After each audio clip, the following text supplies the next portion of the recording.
to have your attention. Good evening, ladies and gentlemen.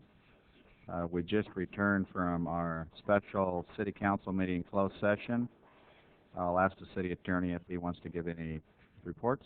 Good evening, Mayor and Council members. The City Council was in closed session this evening on real property negotiations, and there's no items to report out of closed session. Okay, thank you. We will now start our regular City Council meeting to order at 7 p.m. And as we start, just to let you know that Councilmember Darrell Clare is on teleconferencing. Darrell, can you say just hi or something to make sure we got the volume for you, please? You bet. Good evening. Okay. And I'm glad to see Sean's there tonight. Okay, thank you. Okay. Call the meeting to order. If I get a roll call, please. Council members Payne. Here. Clare. Here. Haynes. Here. Meredith. Here. Shelton. Here. I'd like everyone to rise for a silent prayer moment of silence. Remain standing for the flag salute by Cub Scout pack number 84, please.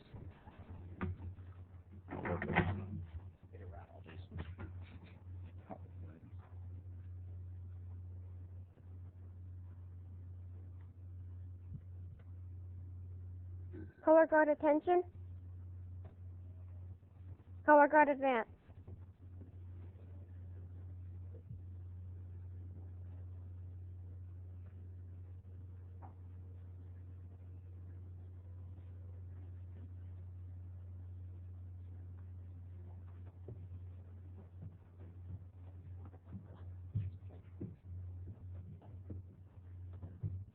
Color guard post colors.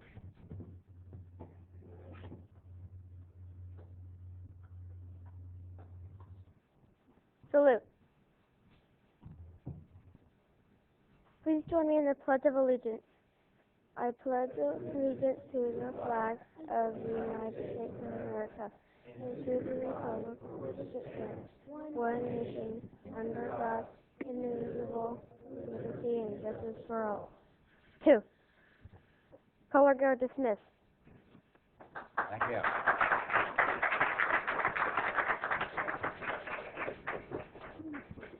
Thank you, Scouts.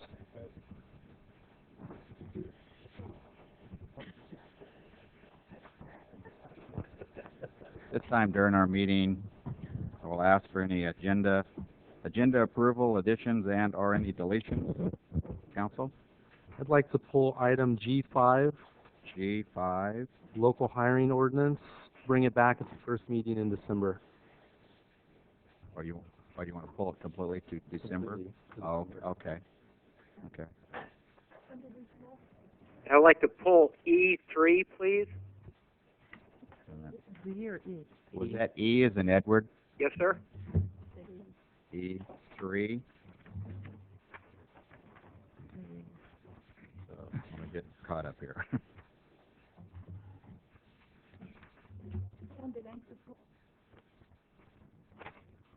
G5. G5. He wants to move it to December. I do have a question on a consent calendar item. Would you like to hear the public comment first?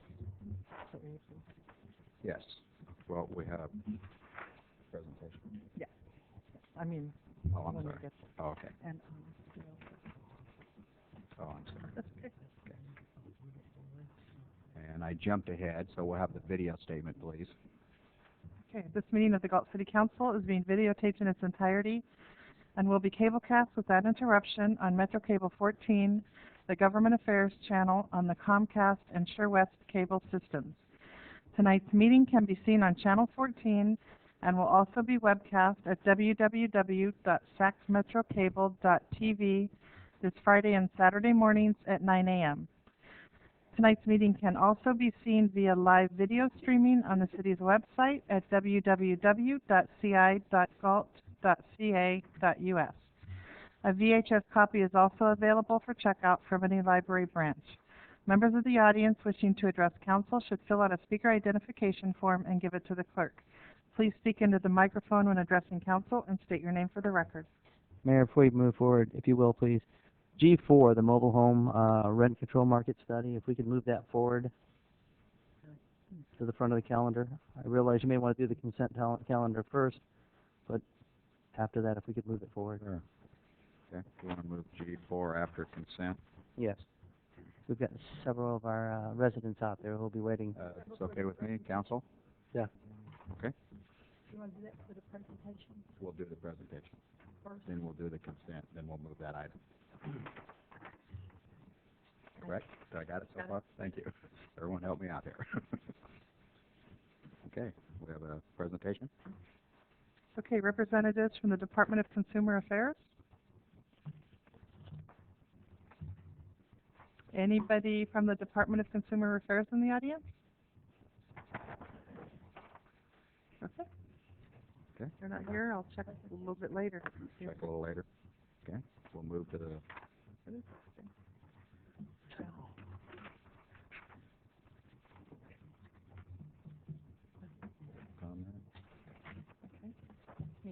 Okay, public comment? Okay, under Government Code Section 54954.3, members of the audience may address the council on any item of interest to the public or on any agenda item before or during consideration of the item. Please fill out a speaker sheet located on the table inside the entrances to the council chambers and forward the completed speaker sheet to the city clerk prior to addressing the city council. We request that you state whether you live within the Galt city limits or the county area. A maximum of 5 minutes is allowed for each speaker. Rick Walters?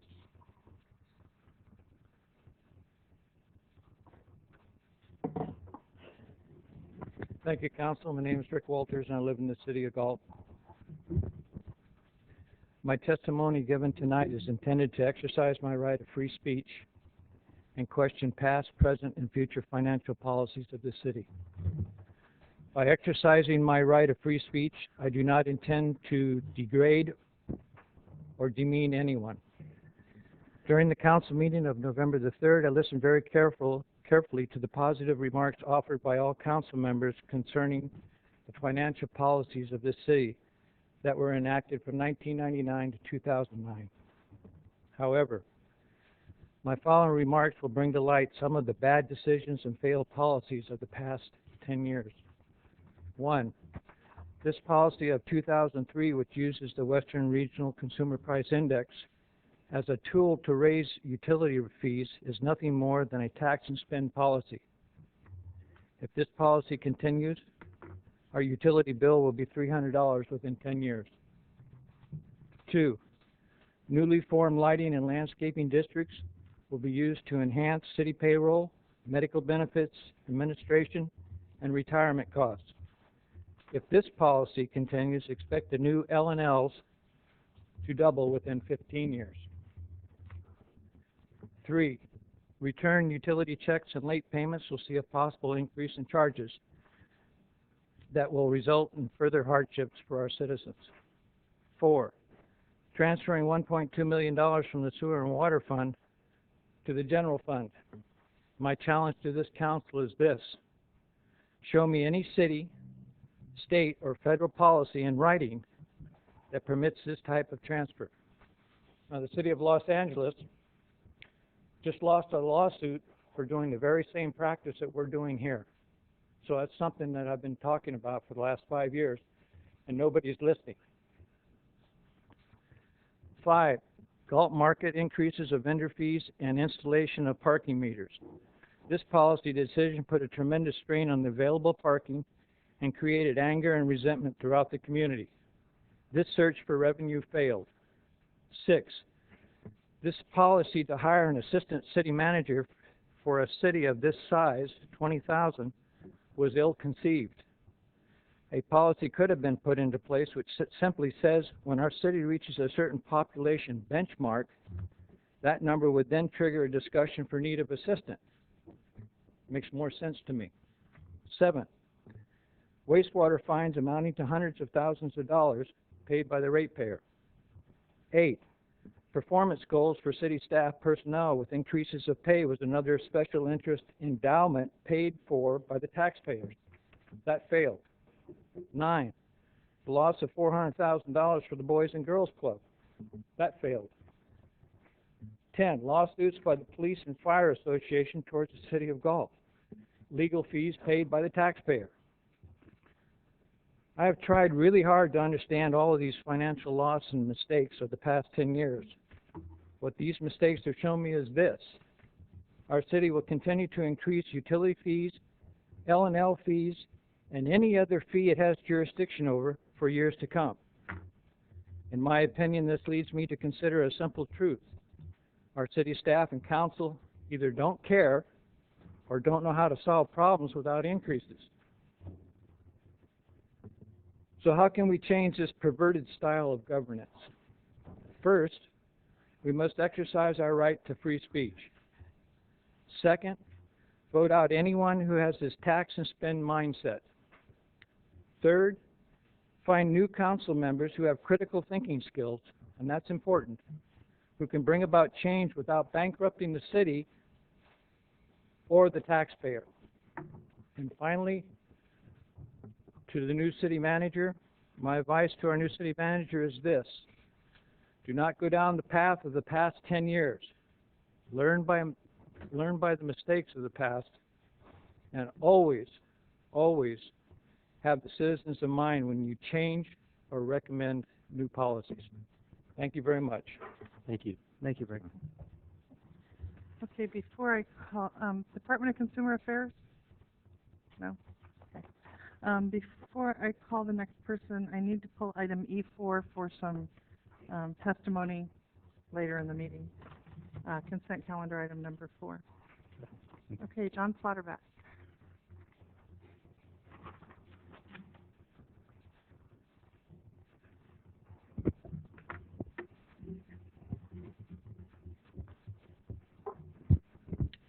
John Slaughterback. I live in the city of Galt. I'd just like to say that I think our new mayor has the ability to make a good mayor. But this city does have its problems. Think about it this way. If the city didn't have problems, we wouldn't need a mayor. In council's directive to the mayor, it needs to include the support and assurances of his authority. If he is the leader, I believe he is, his leadership will be tested. One of the common phrases, we have always done it that way. I feel my right to freedom of speech is in question at times here in council. I wanted to make this clear. It's not only my right to question elected officials, it's my duty. The United States is founded on the belief that individuals have inalienable rights that are critical to maintaining a civil, just, and free society. The Constitution and the Bill of Rights state these rights in definitive terms. The ACLU is committed to defending individual freedom and contributing to the informed and robust debate that is essential to our democracy. Clara, I just don't know what to say. At the November 3rd council meeting, you said you considered areas outside the city limits also part of Galt. And to that, I would say that the citizens of Galt elected you to council, and the citizens of Galt pay your salary. Special interests and landowners outside the city limits do not elect you to office and do not pay your salary. You also said we have, referring to this city, we have pretty good history of preventing housing from being built in Galt. And to that, I would say that irresponsible development mentality is what brought this country to its knees. Just look at where the city is today because of this irresponsible development mentality. It created exotic financing, which allowed the developer to overprice his homes, sell them to people who couldn't afford them, which created an implosion.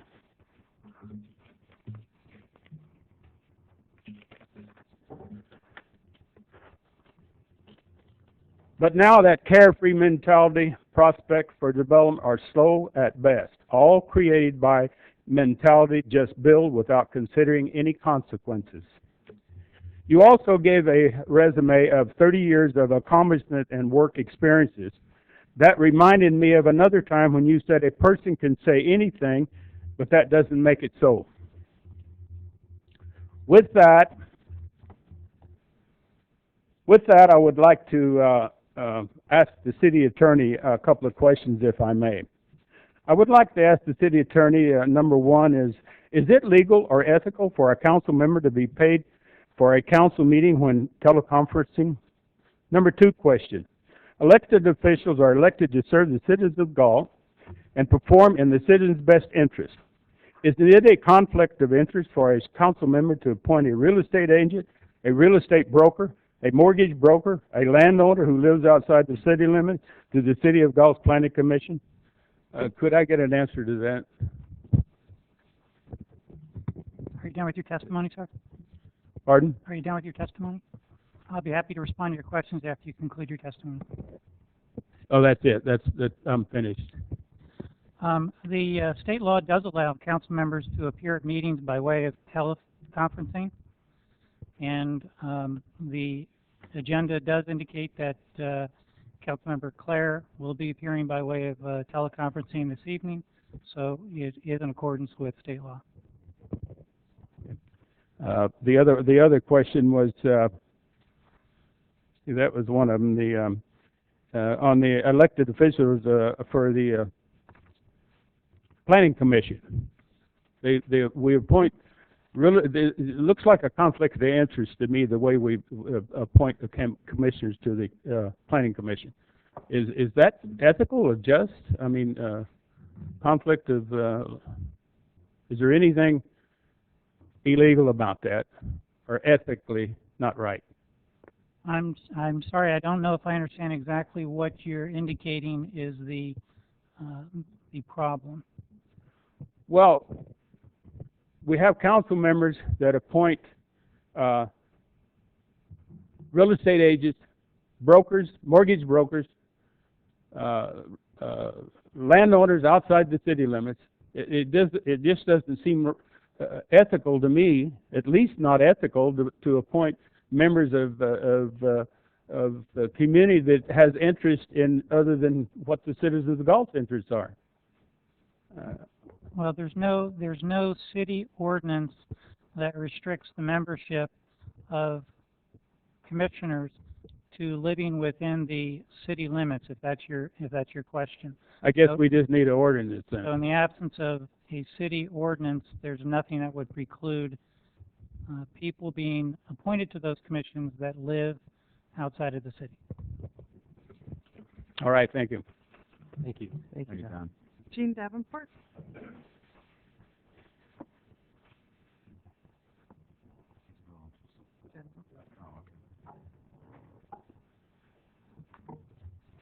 Gene Davenport, I live in the city of Galt. I just want to state, as a planning commissioner, I think the people that volunteer to come forward to do this job have the best interest of the city at hand, and I really don't care what they do for a living, because we step forward and we try to volunteer to do what's right for the city with guidance from you. That being said, a couple things have been really troubling me, and I don't know where you guys are going to stand with me after tonight, but Jason just signed a nice contract to be our city manager. That being said, there's an article in the Lodi News Sentinel this weekend saying he's going to go to the city employees to help balance the budget. Jason, are you going to lead by example? Are you going to cut some of your wage? We haven't started negotiations with any of our employees. I'm just going off what the statement said. The statement said you were going to go to the city employees to help balance this budget. Are you going to lead by example? Whatever we ask our employees to do, I will also do. Thank you. Also, on the local hiring ordinance that Mr. Meredith brought up last week, and the council took no action on the questions that were brought forward. I'm just here to respond to what Ms. Goring had stated through the article that I read in the Galt paper. One, there's nothing illegal about this ordinance. There is absolutely nothing illegal about it. The city of Stockton did one just recently. And it's a good ordinance for the city of Galt because of the people that we have here. We're losing our homes. The people are working part-time. My hours are cut at work almost in half. And you can put an ordinance together where these companies that come in, and they like to go to the day labor halls where their overhead is cheap because they get these guys for half the money that they would pay a skilled laborer, and the day labor hall gets to skim off the top. Then there's no insurance paid, and they get all that money at the top. It stays with the management. That's why I think my personal belief is that's why people like Ms. Goring go to these city councils to bring these issues up so they can keep that money. Who's paying her salary? the people that are afraid of being attacked. I think when you start putting a local hiring ordinance together, you have to take into consideration what we don't have here. And it's not, people are taking this to the extreme because it's not like you're going to get 100% of these people are going to be hired from Galt anyway. These people are going to bring their own people in. We just had a cold storage building at Port of Stockton. The company that built it brought in their basic group of guys that know what they were doing. They had one local contractor hired to do the block work because they knew how to do the block work. But 100% of their day labor came from a hiring home. And they literally reaped a ton of money off of that from the contract that they signed because they didn't have to pay skilled labor. They had grunt work. They had guys, one guy kind of jimmied four guys around the project. And that's how you do it. What this would do, a local hiring ordinance for this city, all it would do was to say, you're going to come in here and build. Great, we want you to. Bring your guys. Now, the employees you have to hire have to be hired locally if they are qualified. What they're going to have to do is they're going to have to put ads in the paper. They don't want to do that. They want to come in, build, and leave. They want to take the money and go. That's what they want to do. They don't want to spend a nickel in this city. They want to take their money and go. And we got to stop that procession. Look where we're at as a country with that mentality. That mentality is still trying to breathe into our city. Stop it. There is nothing wrong with the local hiring ordinance, and we should go forward with it. That being said, I'm going to cut it short here, but I am also going to say something to Mr. Clare. Mr. Clare, I feel you were elected by the people to be here, not someplace else. I think you're doing a disservice to the city because you can teleconference, but you don't have to hear the criticism when it's over.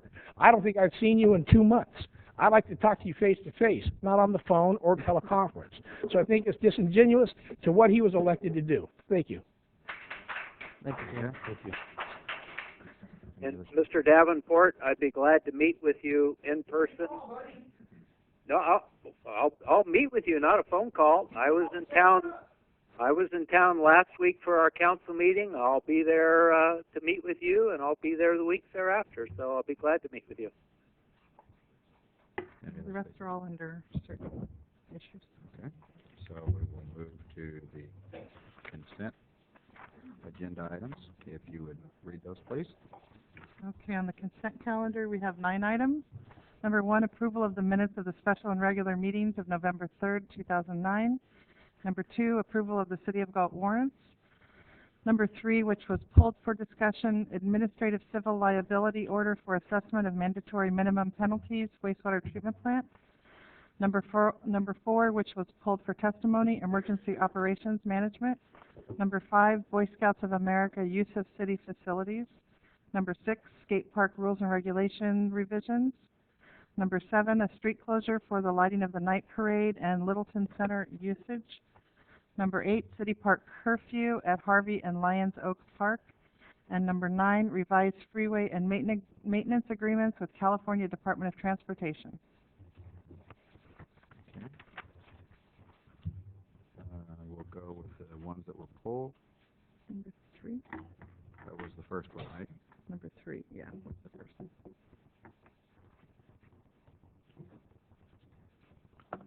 The first one, administrative civil liability order for assessment of mandatory minimum penalties, which was pulled by Councilmember Clare.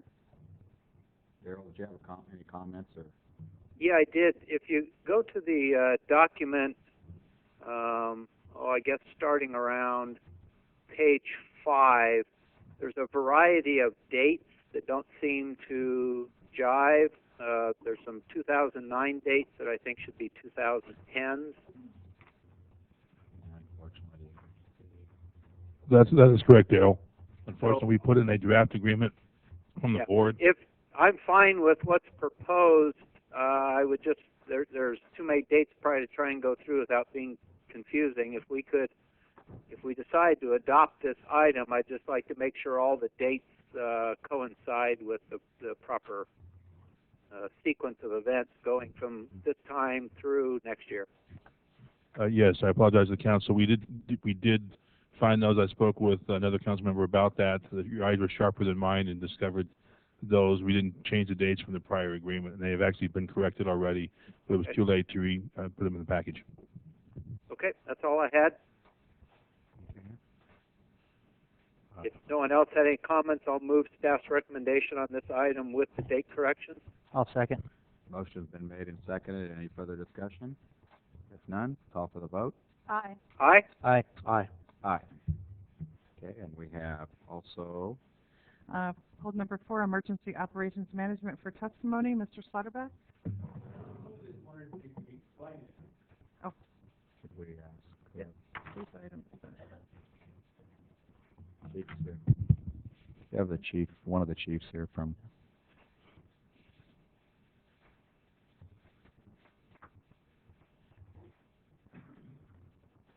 Yeah. Thank you, both of you.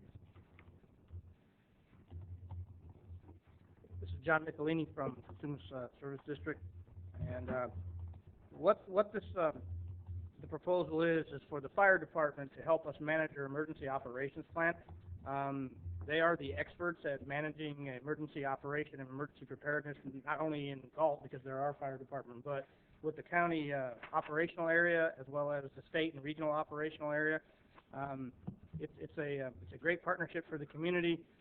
These folks make sure that if we have a disaster, that we have all the equipment we need, that we have people that are trained in how to handle the disaster, that they schedule the courses for us, they put on training so that police department, fire department, city staff all work together so that we know how to handle a disaster if we had a large rail car that tipped over and, you know, there was something bad came out of it. Flooding, any kind of mass casualty or issue like that. Every city is mandated to have a plan such as this, and it's not enough just to have a big document with all the information in it, but you have to practice it in order for it to work. And it's not quite as seamless as it is in cities that have city-owned fire and police. Because we're two different agencies and we're not housed in the same buildings as many cities, it's really beneficial for us to work together on this, practice together, so that when citizens call and we have something happen, we know what each other are capable of, we know where the equipment's coming from, and we can get in there and, you know, save lives. So that's what this is about. John, did I answer your question? Yes, thank you. Thank you.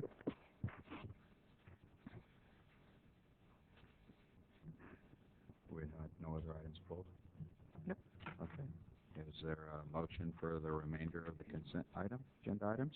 I move to approve the remainder of the consent items. I'm sorry, we have to, because we pulled that one out separately, we'll have to approve that one first.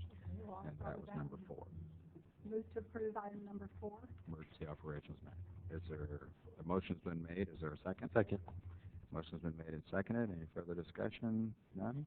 Call for the vote. Aye. Aye? Aye. Aye. Aye. Now I'll ascertain a motion for the remainder of the consent agenda items. Move to approve. Second. Second. Move to approve and double seconded. Okay, and no further discussion, I presume. Call for the vote. Aye. Aye? Aye. Aye. Aye. Then, Mayor, Yes, sir. I checked my calendar before we get too far off. If Mr. Davenport's still there and can hear me, or Liz, if you could contact him, I can meet with him anytime this Friday between 8 and 5. Just have him pick the time he'd like. Okay, we'll have him work through Liz. I think are you in the audience, Mr. Davenport? Okay. Liz will call you. He's available sometime Friday. Okay. Okay, I'll set that up. Are you guys having problems hearing? Okay, I'll take care of that. Okay, next item. Okay. We moved item G. Sorry. Oh, we got it. Thanks anyway. Okay, the next item we moved up, mobile home rent control market study. And we had some. And we do have discussion. Do you want to take that first, or do you want staff report first? Oh, we don't. Comment? Staff report and then public comment? Yeah, let's do staff report. Okay. That's normally what we do. Is that consent from council? Okay. I didn't hear any no's. Yep. Dawn and I saying yes. Okay. Okay. How about now? Can you guys hear us a little better out there? Okay. Okay. Good evening, Mr. Mayor, members of the City Council.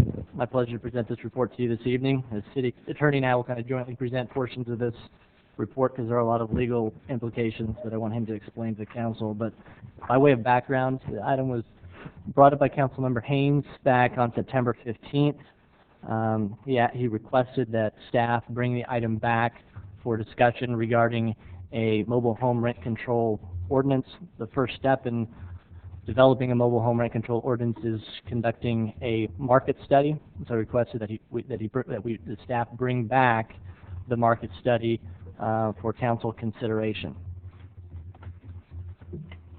Cities are authorized to adopt these types of ordinances via the city's police power.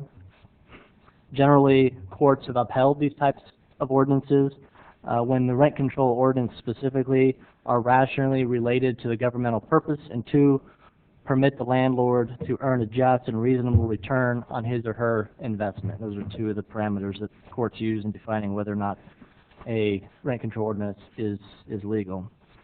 There clearly is a legitimate public purpose for developing a rent control ordinance, thereby by the fact that it prevents excessive rent increases in the future and protects and preserves affordable housing in the community.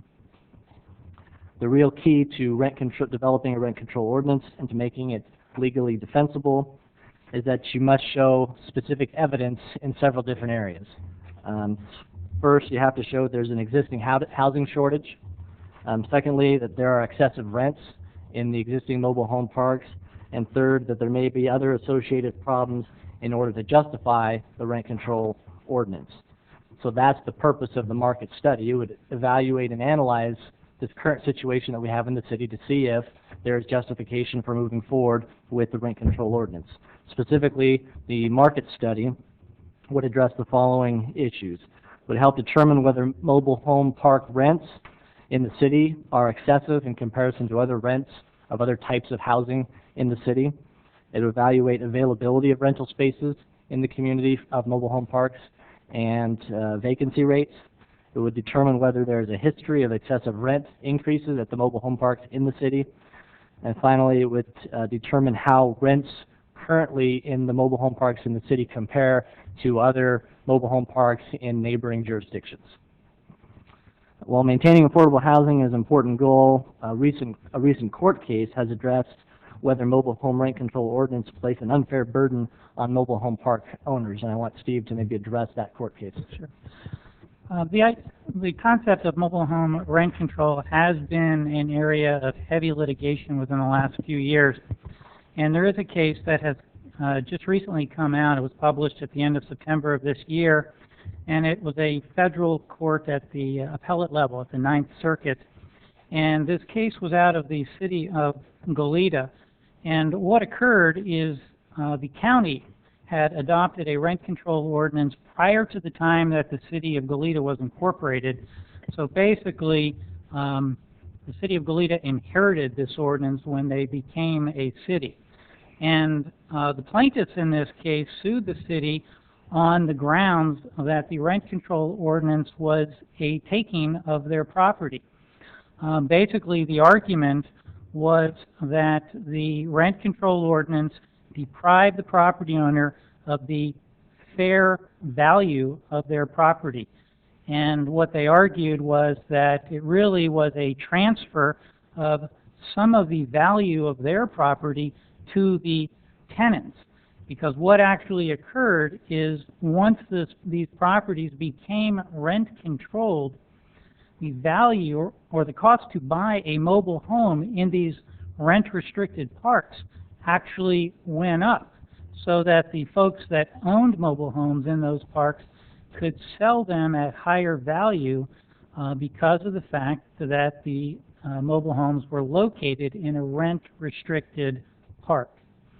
What the court ultimately determined is that it was in fact a taking of private property without just compensation. What the court said is that there's nothing unlawful about rent control ordinances, but to the extent that the city felt that there was a public purpose served by this ordinance, that the public ought to pay the cost associated with the ordinance, and that the property owner ought to be compensated for the loss in value of their property, namely the mobile home park.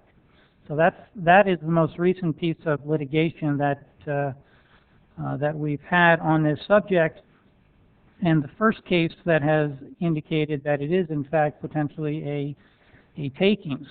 The thing that was most shocking, I think, to the city of Goleta in this case is they, as I indicated, they inherited this ordinance. They didn't adopt it, and so you know, they just took it over at the time they became incorporated, and then ended up many years after the adoption of this ordinance paying for an ordinance adopted by the county prior to their incorporation. So I'd be happy to respond to any questions. Steve, is it safe to say that this court decision will find its way to the appeals? At current, this was a federal appellate court decision out of the Ninth Circuit. So the only remaining step for review of this case would be the Supreme Court. And as of this morning, there was no indication that the case was going to be reviewed at the Supreme Court level. So this is not binding on every court across the land. It's not binding on every California court, but it is a decision that would have precedential value in any decision. So the point being is that if there was litigation in the future, a plaintiff that wanted to challenge an ordinance on the grounds of taking would in fact be able to cite to this opinion. But the circumstances would have to be quite similar as that is Goleta, right? I mean, they would have to, for them to have a basis to appeal an ordinance, on an ordinance, they would have to be able to show just, right? Much like the Goleta case. Yes, the facts would have to be somewhat similar.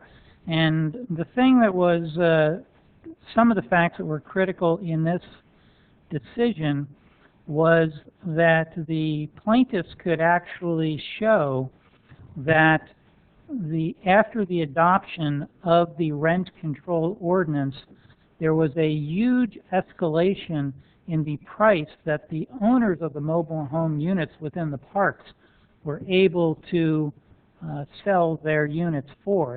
It was several tens of thousands of dollars increase that was shown in this particular case.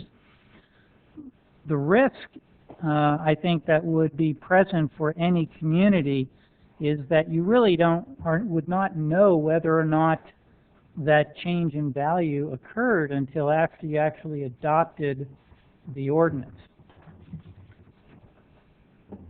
Well, if you encountered that situation, I personally don't see that occurring here in Galt. And there are many ordinances out there that have been passed throughout California on these rent controls. So, and the circumstances, I believe, are different. I just don't see where Galt's will be the same as Goleta. Before we get into discussion on the merits of the proposal, let me just finish the staff report and then take some public comments and then turn it back to the council for discussion. And Thank you. Imposing a rent control ordinance in the city of Galt could be an expensive proposition in addition to the time spent developing the ordinance and implementing and running the ordinance on an ongoing basis. There's the potential cost of defending the ordinance in the event that we do pick up some kind of lawsuit in the future.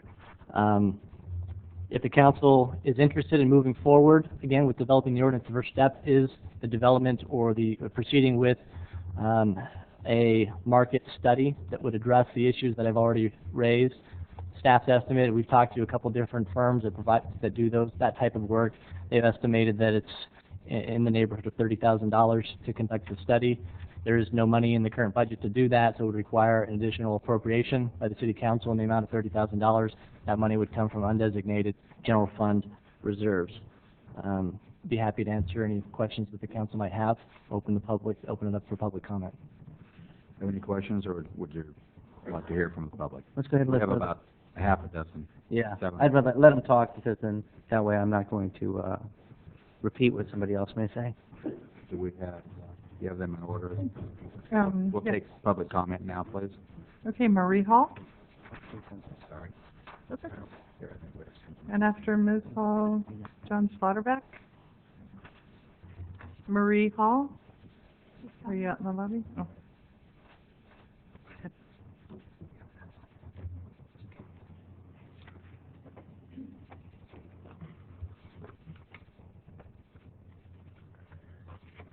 Good evening, everyone.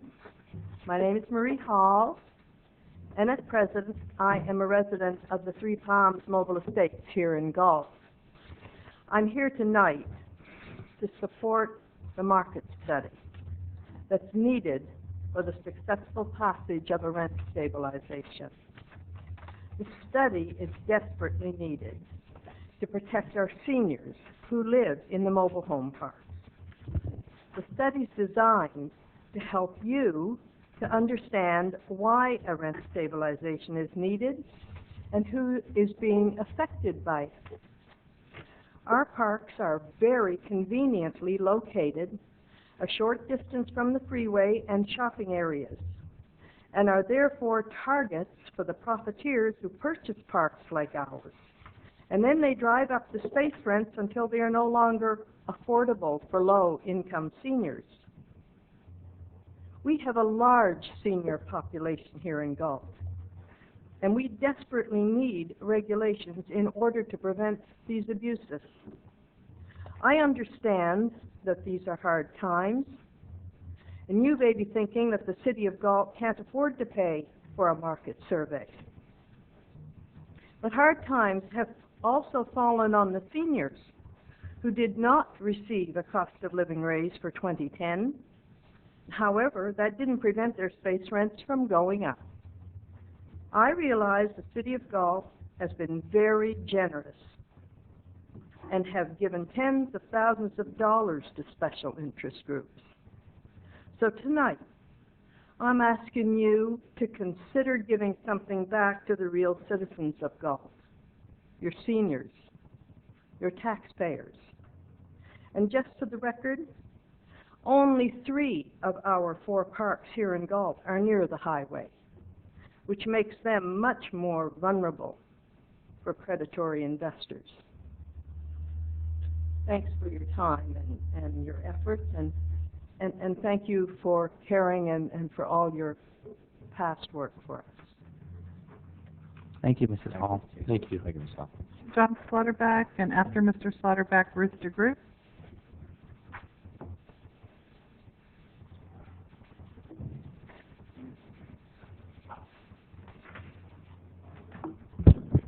John Slaughterback, live in Galt. Is it necessary for me to say this every time I come up? Yes. It is? Okay. I understand where Don's coming from. I sympathize with the mobile home park, and it's hard. It would be hard. It's hard to have any comments against trying to help. But I am a little bit confused, concerned. There wasn't very little said about this, and then all at once it comes up, and then I find out we're going to spend $30,000 in city money. But there was very little bit of discussion. I've been at the council meetings, and the seniors wasn't here, these mobile home owners wasn't here asking for this or complaining about it, and then all at once, tonight they're all here, but I hadn't seen them before, and I just wondered where this came from. But when I heard it was going to cost the city money too, well, we don't know where this is going to stop at. It's $30,000, but you don't know where it's going to stop.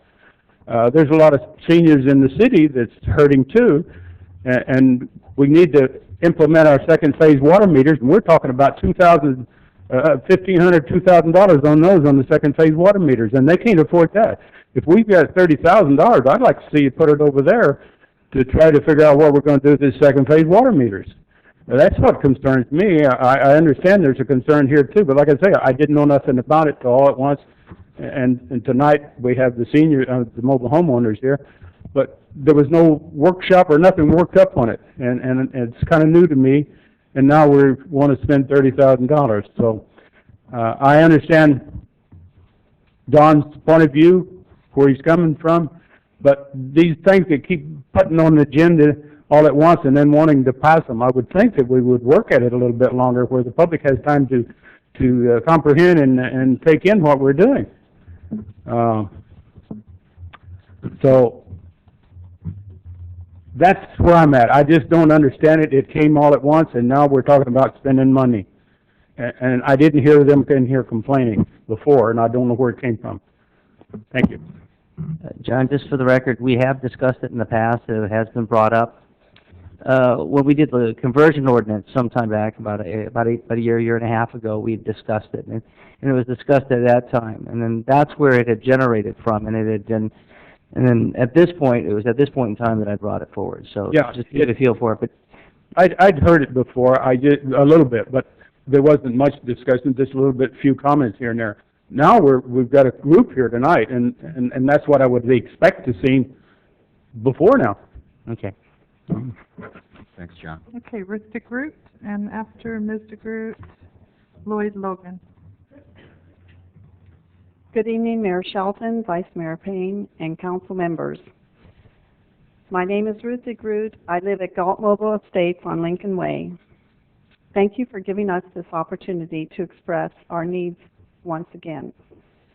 I am speaking in support of a market study, or I call it a rent survey, for rent stabilization. February 5th, 2008, I was here seeking a rent protection for the mobile home owner residents in the city of Galt. This protection is called a mobile home rent stabilization ordinance. The council voted 5-0 to direct staff to move forward to draft a rent stabilization ordinance. We are here tonight to request council to approve a rent survey or market study. The survey is a study of our parks in Galt and may include surrounding areas to determine rent increases. The study will provide information such as household size, single person or two or more persons, age of residence, what percent are 18 and under, 19 to 39, 40 to 59, 60 to 69, 70 to 96. Year household moved into park. What percent moved in before 1990, 1990 to 1999, 2000 to 2004, 2005 to 2009. Dwelling prior to moving into mobile home park. What percent rented apartment, rented house, owned home? Employment or retirement status of mobile home park residents. Working full-time, part-time, not working, or retired. The age of mobile homes, the purchase price, current rent of residence, current rent of residence by income. For instance, an example, in half of the households where all the members were at least 70 years old, the household income was under $20,000. How much park residents pay for utilities, our gas, electricity, water, sewer, refuge? How much property tax? Oh yes, we do pay property tax. How much property homeowner insurance we pay? The household income, under $20,000 to over $40,000 or more. All this and much more will be surveyed, and you will be able to get a much better perspective about mobile home living. The study is important, and we cannot move forward with the rent stabilization without the survey. How can you make a decision without knowing the facts, such as the few examples I just read? If you are a senior and lived on a fixed income such as Social Security, it is an up and down situation. The Social Security increased with the cost of living in 2006 by 4.1%. 2007 by only 3.3%. 2008 by only 2.3%. 2009, finally we get an increase, 5.8%. 2010, the word is no increase. But our rent, food, gasoline, and everything else increases. Not to mention the cost of medical expenses, even if you have medical insurance. Yes, we do need this study. That is why I'm here tonight, urging your support for a rent study. We need the rent stabilization to protect us from high increases in rent, such as the rent increase of 14.5% at Galt Mobile Estates in the year 2008, not including water and sewer itemized separately, or SMUD and PG&E billed to me directly. Unfortunately, the sewer increased the next month as well by 3.5 times. We need this rent survey for you to have a better understanding of we, the homeowner residents, and I believe the rent survey will provide just that. Thank you for your consideration. Thank you. Thank you, Mrs. Okay, Lloyd Logan, after Mr. Logan, Norma Bohannon.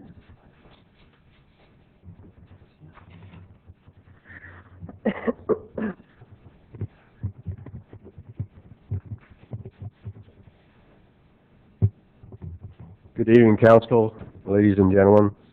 My name is Lloyd Logan. I'm a Vice President for the Golden State Manufactured Homeowners League, representing homeowners, mobile homeowners from San Joaquin County north to Oregon, pretty much east to Nevada and west to the ocean.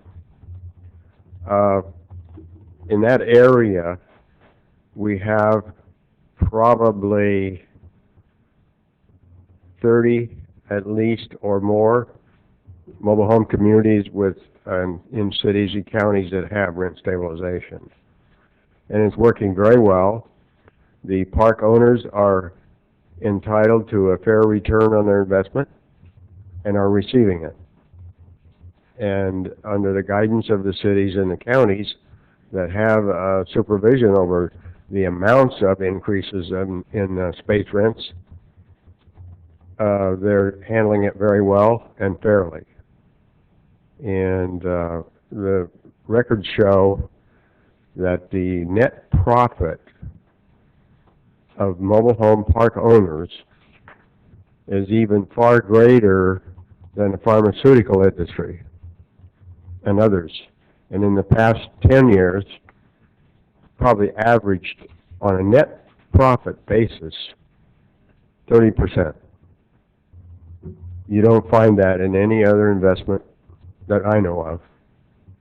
And that's the reason you need to do this survey and come up with some solution to help people that are basically, by and large, on fixed incomes. I live in Citrus Heights in a manufactured home community, and we do not have rent stabilization. We had a conversion ordinance passed first. We went for rent stabilization after a task force studied it, and we finally achieved it on a vote of 3-2 of the City Council. Then one of the park owners discovered that the mayor resided within 500 feet of a mobile home park that would have been affected by rent stabilization. And according to the Fair Political Practices Commission, FPPC, she had to recuse her vote, and then the vote ended up 2-2, of course. So we were back to square one, but I don't agree with the Fair Political Practice Commission in that case. I see no benefit to the mayor because she lives within 500 feet of a mobile home park that would have been affected. And that's the extent of my comments, but I just want you to realize park owners do receive a fair return on their investment, and it's like guaranteed. Thank you. Thank you. Thank you, Mr. Logan. Norma Bohannon, then Jim Kappendender. Hello, my name is Norma Bohannon. I'm Region 14 Manager for Golden State Manufactured Homeowners League, also called GSMOL. And I want to congratulate you, the members of Galt City Council, for your attention to the needs of your constituents here. Manufactured homes seem to many people to be the best choice for anyone needing unsubsidized, low-cost housing. But nothing is what it seems, you know. I hear many stories from around my region from people who've spent their whole life savings to buy a manufactured home located on rented land in a nice mobile home park.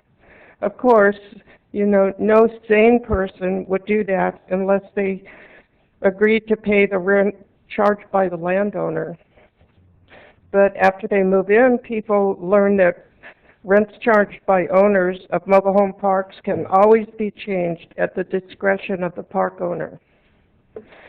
So it's pretty common for someone to move into a mobile home park expecting to pay an affordable rent, then find the rents increase much faster than their income. Mobile home owners can't just pack up and move out if they don't like the new changes, so they're trapped. Verbal agreements, of course, mean nothing. Even signed written agreements can be changed by the mobile home park owner. Manufactured home owners are trapped by their investment, and the mobile home park owners know it. You see, it's almost impossible to move this mobile home out of the park if they want to. Some mobile home park owners will take advantage of the trapped manufactured home owner by raising the rents much higher than is fair, and some will not. Some are really fair people. But even if a manufactured home owner is lucky enough to be renting from a fair-minded park owner, there's still no security or stability because policies change and park ownerships change eventually. People say that manufactured homes and mobile home parks are a major source of affordable housing for low-income and moderate-income people. But without a survey, nobody can really know for sure if this is true or not. Are the manufactured homeowners living in the city of Galt actually low or moderate-income people in need of your protection? We need the survey to know the answer to that question. A scientific rent survey will help you, the members of Galt City Council, make an informed decision about how best to meet the needs of the people you represent. So I'm asking you to please authorize this rent survey today. Thank you. Thank you very much. Okay, Tim Kappenbender, then Denise Warmerding.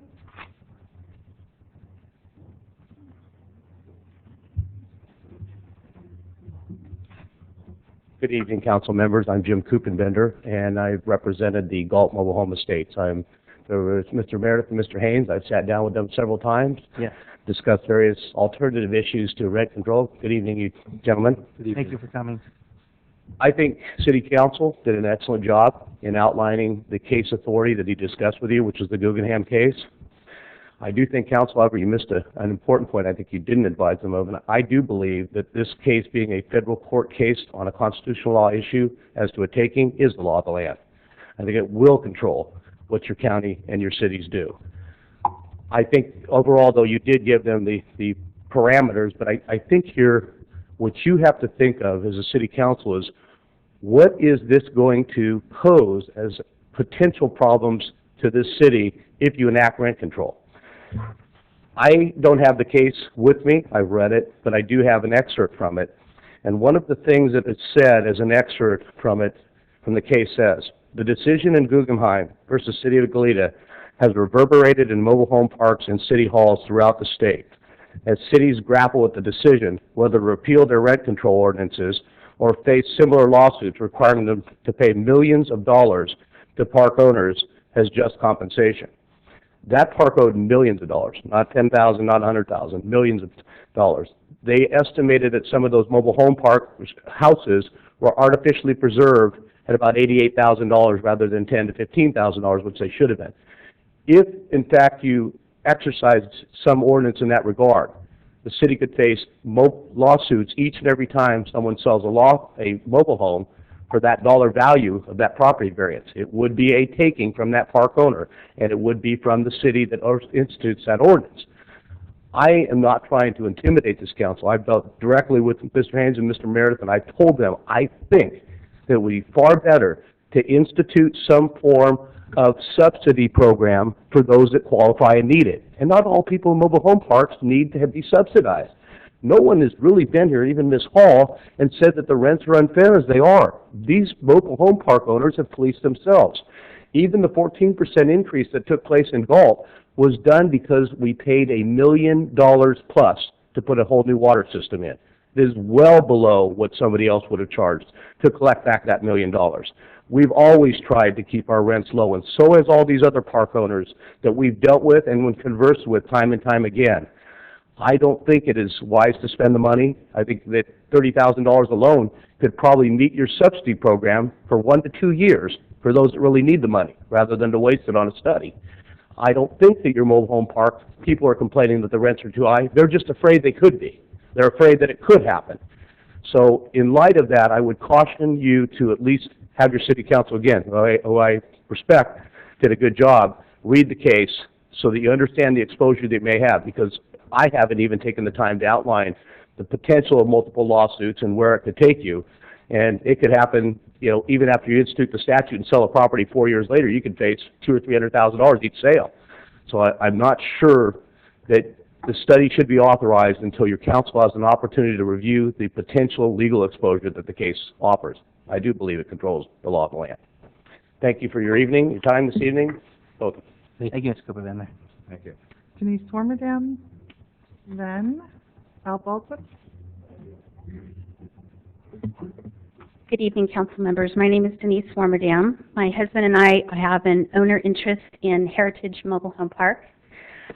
We too have been at similar meetings with the 2 council members and the other mobile home park owners. It's been my understanding that the mobile home park owners in our community here have worked really hard with their residents to try and maintain their parks, keep rents low, and work with their tenants. Our park also is a senior park, and I heard your city manager mention that there were 3 issues that needed to be addressed for the ordinance: housing shortages, excessive rents, and other issues. In our park currently, there are 8 units that are for sale, so I think that we do have some opportunity for homes there. Our park, just in the last 10 years, just to give you an idea of what we have faced, in 1999, the base rent for our units were $269.36. In 2009, the base rent is $300.13. In 10 years, it's increased $30.77 at a rate of 11.4%. By the same token, the city utilities in 1999 were $29.33. In 2009, per unit, $87.87. So a 10-year increase, $58.54, 200% increase. And in the past, my husband and I have been here and lobbied before the council when we needed help with your garbage ordinance, and we wanted to see our residents not have to be passed along an excessive fee that we felt was being burdened on them, and we could not lobby the council effectively. So I wanted to bring that to your attention. I find it a little bit offensive when we talk about rent stabilization for mobile home parks, at least for our park personally. I don't think that an 11.4% increase in 10 years needs to be stabilized. However, I think a 2% city utility fee should be stabilized. Thank you. Thank you.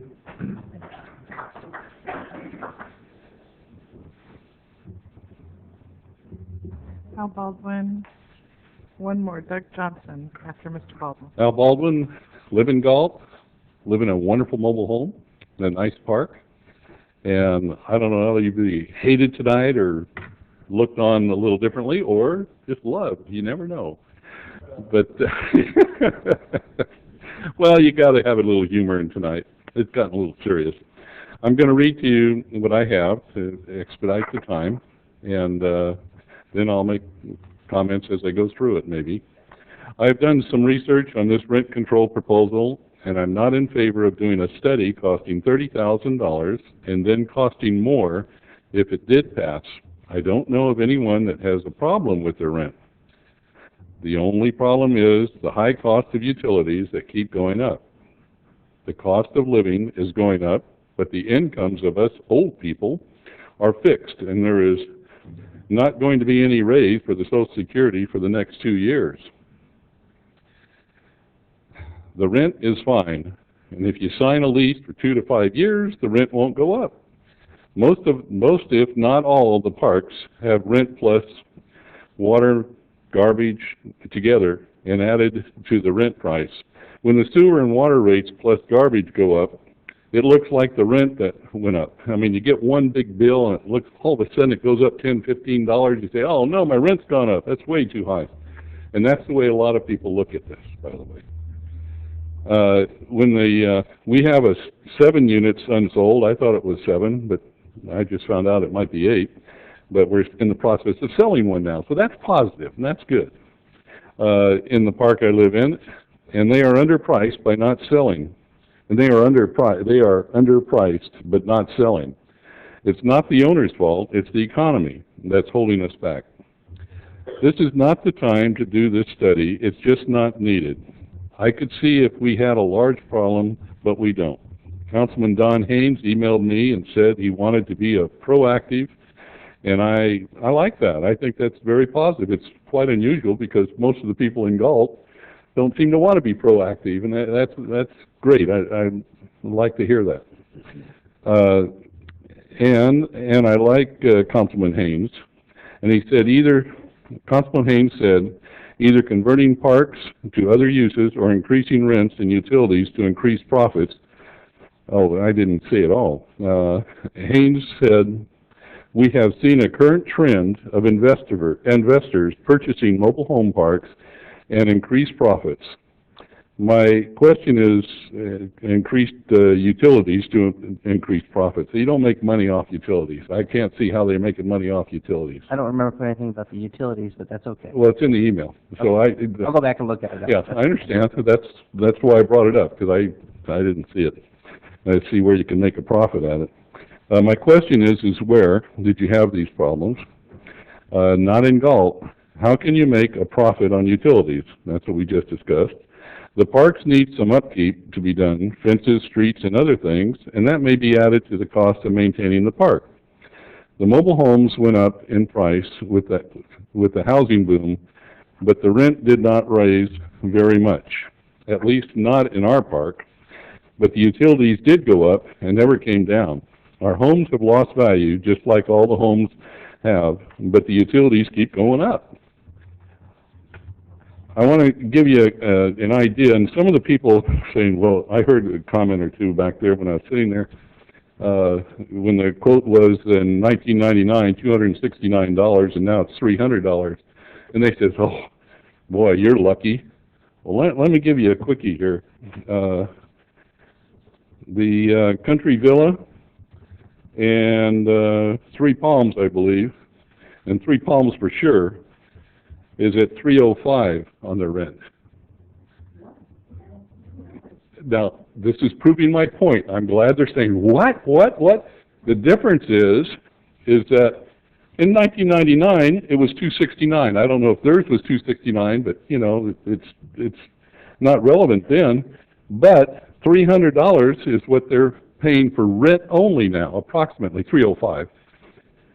$87, $88 is what they're paying in utilities. Now, when that goes up, you're going to hear them say, oh, man, my rent went up. Oh, $10?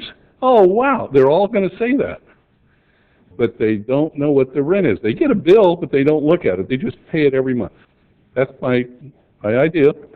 Check your rent. If you think I'm wrong, check what you're paying. You'll see what I'm saying. It's hard to understand. Mr. Baldwin, your time. Okay. Well, anyway, I want to help the people that live in the mobile home parks and find a way to get them a discount on the utilities. We're paying the use, so you need to concentrate on utilities. I actually had a question for Al, if that's okay, Mr. Mayor, just briefly. You live in the Heritage Oaks complex, which by all accounts and everything that we've heard, they've done a great job working with the tenants. I want you to picture getting a letter like this. And I'll give you a copy of this letter if you want to read it. No. I'll read a couple lines. It opens up, this is dated October 1st of 2009. To all residents, I know most of you expect the unwanted greetings of October 1st. Before most of you find reasons to complain, I will convey to you that you have no reason to complain. In fact, the managers and owners have every reason to expect thanks for our favoritism to you, for our compassionate consideration. Yes, there are many parks whose rents are much lower than market, There is no good reason to accept less, but out of deep consideration and compassion for the residents, some park owners are willing to accept less. A word of warning: if this park is sold, especially to an investment group, the park will arrive at market rents in short order, much to your dismay. We do not have plans to sell, but since there have been virtually no parks built in the last 25 years, they sell at premium prices. Then a premium price leaves the buyer short on income to pay a big mortgage that goes with the premium price he paid. He is then forced to raise rents immediately to make it financially feasible. Now you have a good situation in your park, but I want you to imagine getting this letter delivered to your door. Oh, How you would think about the future of the investment that you made in your mobile home if you're faced with threats of selling or this is a strong-arm intimidation tactic. And if a mobile home park rent control ordinance is warranted after this study, this is what we're trying to prevent right here, this type of intimidation. Go ahead, Don. I think you want to say something too. No, Al, I know you and I don't always agree on the issues. I do Right. appreciate the fact, I do have the utmost respect for you. I appreciate the fact that you came in and spoke, whether we agree or disagree. Well, to answer your question, it is an intimidating letter. I have to answer him. He asked me. Is that correct? Yes, please. I mean, if you don't want me to answer him, no problem. I can just leave you. Make it brief, please. Briefly? Well, it is an intimidating letter, and I don't approve of a letter like that. It was probably instigated because of the times we're in and the threats that we're getting and the pressure we're getting on to approve something like this, to get it a survey done. Now, this has taken 18 months. We should have done this 18 months ago or 2 years ago when we had more money than we have now.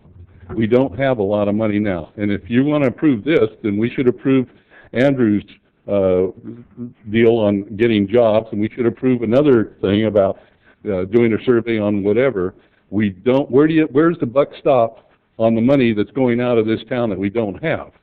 Okay, right now, in an ideal world, I would say yes, go ahead, do the survey. It might help, but we might get sued, but that's the way it is. There's other things that you have to consider, and it's a domino effect, and it not only goes to mobile home, but it goes to other renters. Al, why don't Domino effect. Why don't you meet with him, please? Okay. We have other people want to speak. Thanks, Al. Hi. Next speaker, please. Doug Johnson. Okay, my name is Doug Johnson, and I work for the Western Manufactured Housing Communities Association, WMA. We represent the park owners throughout the state of California. I have been working for the association for 15 years. I represent all of Northern California. I have dealt with dozens and dozens and dozens of jurisdictions on the issue of rent control. We obviously are opposed to rent control. And I have to say I'm a little disappointed tonight because over the last 18 months, all the park owners in this city have sat down with Councilman Haynes and Councilman Meredith, and we have, for hours trying to discuss the situation in Galt. And we have offered solutions. We have brought up the issue of a rental assistance program in Turlock. Rent control destroys a community. It's not just the fact that there could be litigation. It's just not the expense of running an ordinance every year and staffing it. It destroys communities. It pits the park owners against the residents. We have agreed over and over again to sit down with the residents. We've asked Councilman Haynes to set up meetings so we could talk to Ms. Hall and figure out what our differences are. This is a slap in the face to us. You've heard from the owners tonight. They're very good owners. They care about the community. They have been fair and reasonable in all their rent increases. That letter that Councilman Meredith just read, I don't know who wrote that, who signed it.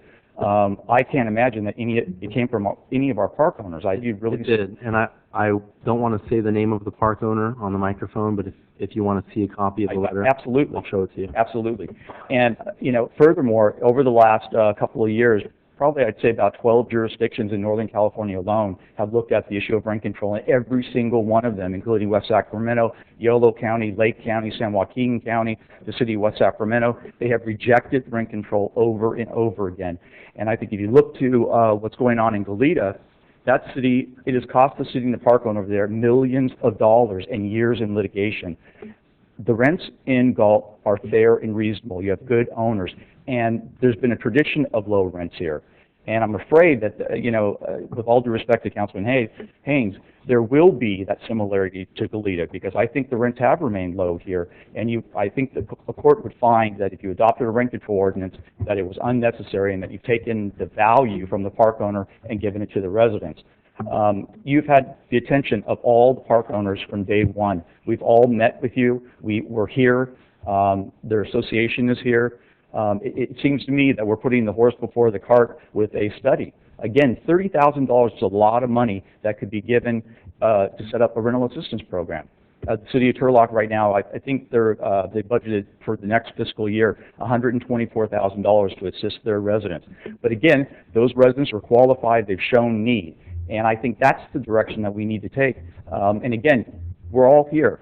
You're in contact with us. This seems punitive, and it seems like we're rushing to rent control, which I think will destroy the working relationship that we do have. So I'd be happy to answer any questions. I wanted to clarify. I think a lot of people are starting to get confused about what we're actually voting on tonight. We're voting on a rent control, a rent survey to see if rent control is even warranted. So this is just a step in the process toward finding an ultimate solution to fixing the problem. This doesn't necessarily mean that we're going to adopt a rent control. It seems like every other word tonight was rent control ordinance, rent control ordinance. And I think by going forward with something like this, you're giving false hope to the residents. I think they think that a rent control ordinance is in the bag. And I think there's so much more to consider that I just don't think that's fair to give that kind of hope to the residents. Again, we haven't even sat down with the residents. The city has not even pulled us together and actually talked about things. I mean, there's so many other solutions in addition to an assistance program. There's long-term leases. I mean, there are a lot of other tools that can stabilize rents other than rent control, than an ordinance. Thank you. Thank you for coming. Thank you. One more speaker, Homer Belt.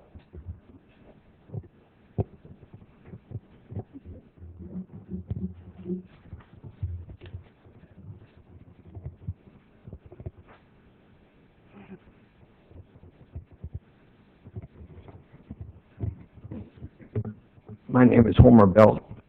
And I understand we're talking about rent control.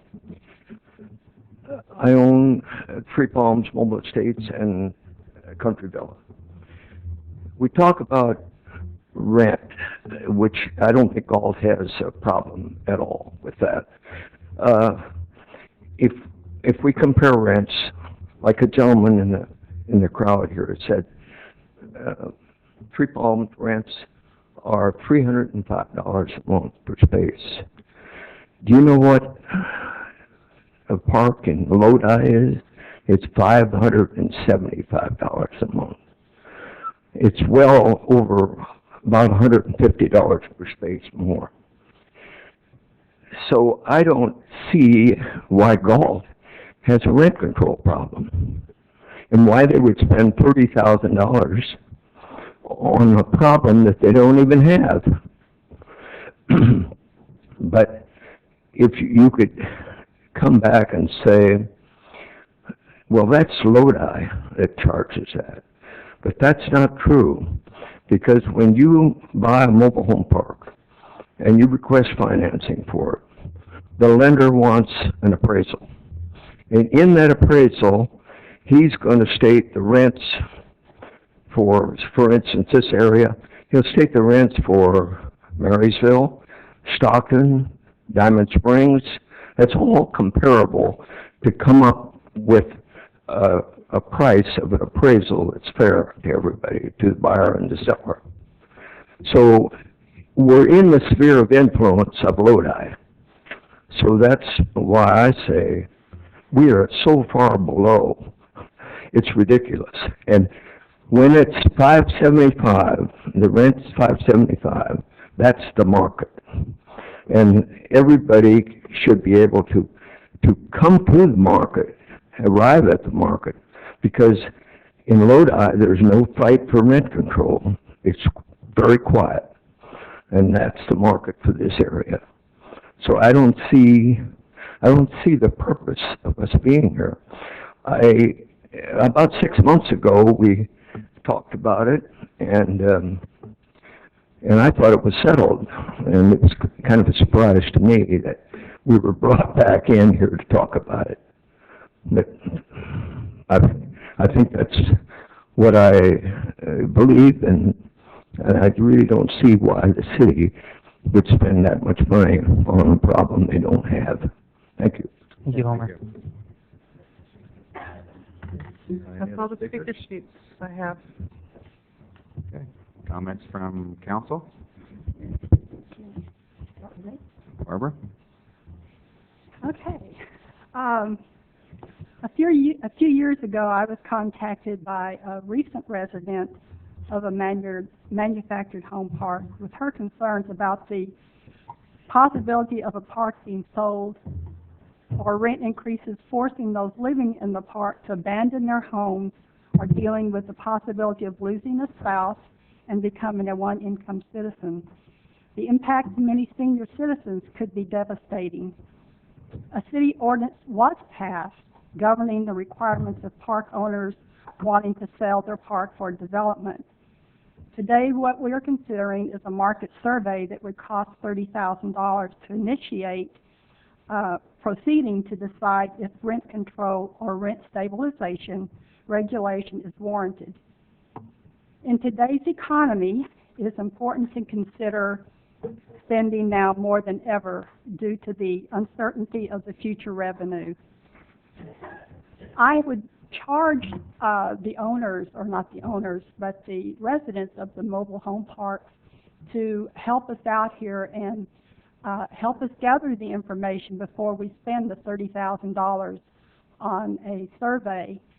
I would suggest that we put together a city task force and bring all of these people together, including the city. For me to, at this time, say I want to spend $30,000 to start this ball rolling, I don't have enough information. I don't have a history of how your rent has increased over the past 5 years. I do see the situation with the city having to charge more for utilities and how that's putting a burden on many of you. But rent control isn't going to address that. That's a whole different issue which the city council needs to spend a lot of time trying to address. So my suggestion at this time, my hope is that we can come together, the owners, some of the residents, the city, and look at some alternatives, because it's been my experience that unless you can talk to one another, the passions and the feelings are going to overrule common sense. As a member of the Commission on Adult and Aging, my sympathy and my concern in caring for the seniors have been paramount through my 4 years on the council. So I'm not saying we shouldn't do this. I'm saying before we take that step, before we spend $30,000 at this time with the economy like it is, let's see if we can't work together for the benefit of all. Barbara, would you feel differently if you knew that we attempted to do just that, but we were unable to do it? There's restrictions on our ability as a council, or as individual councils, to get council members to obtain the information you would need to make that very decision that you've stated. You know, I've got this whole file here that I've been compiling. Some of the information is already in this file. It would just need to be verified.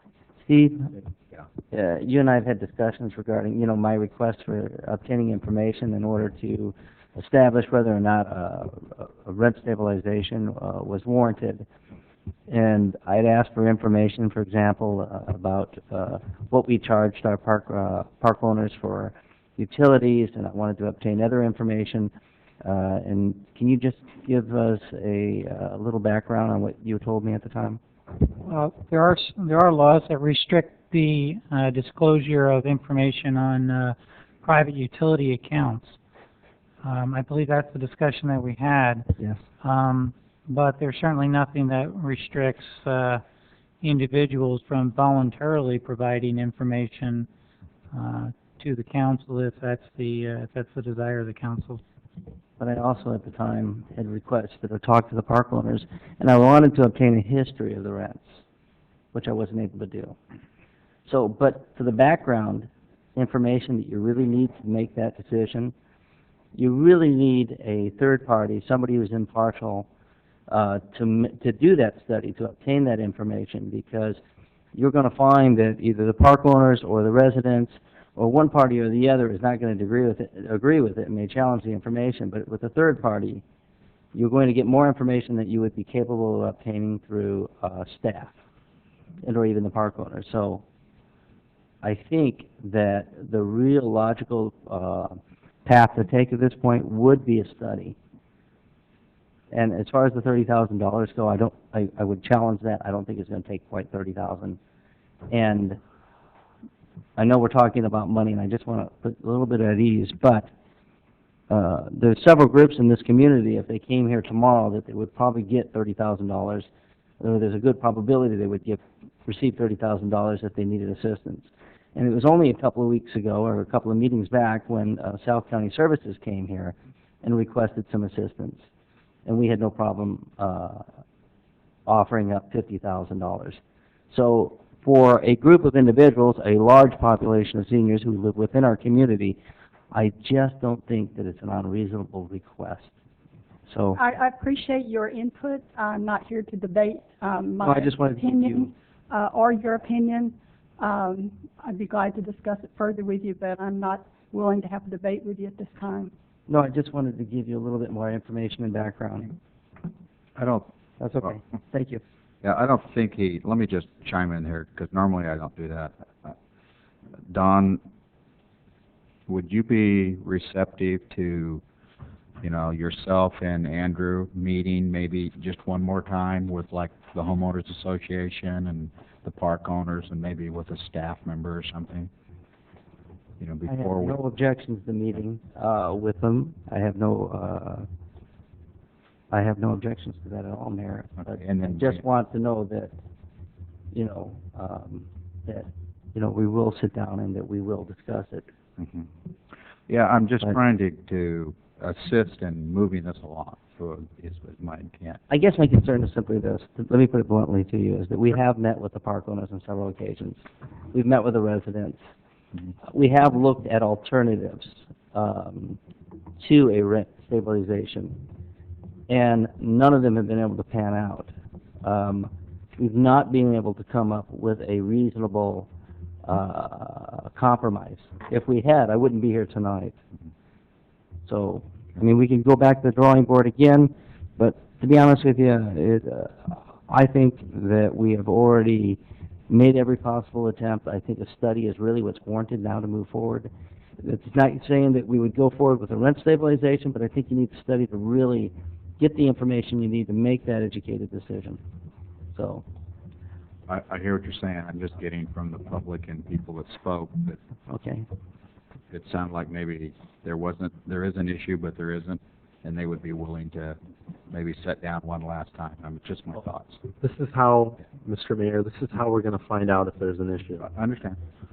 We've said this for the last 18 months, that eventually it was going to come down to making a commitment, put the money up front, and do the study to make sure that, this is a problem that warrants our attention.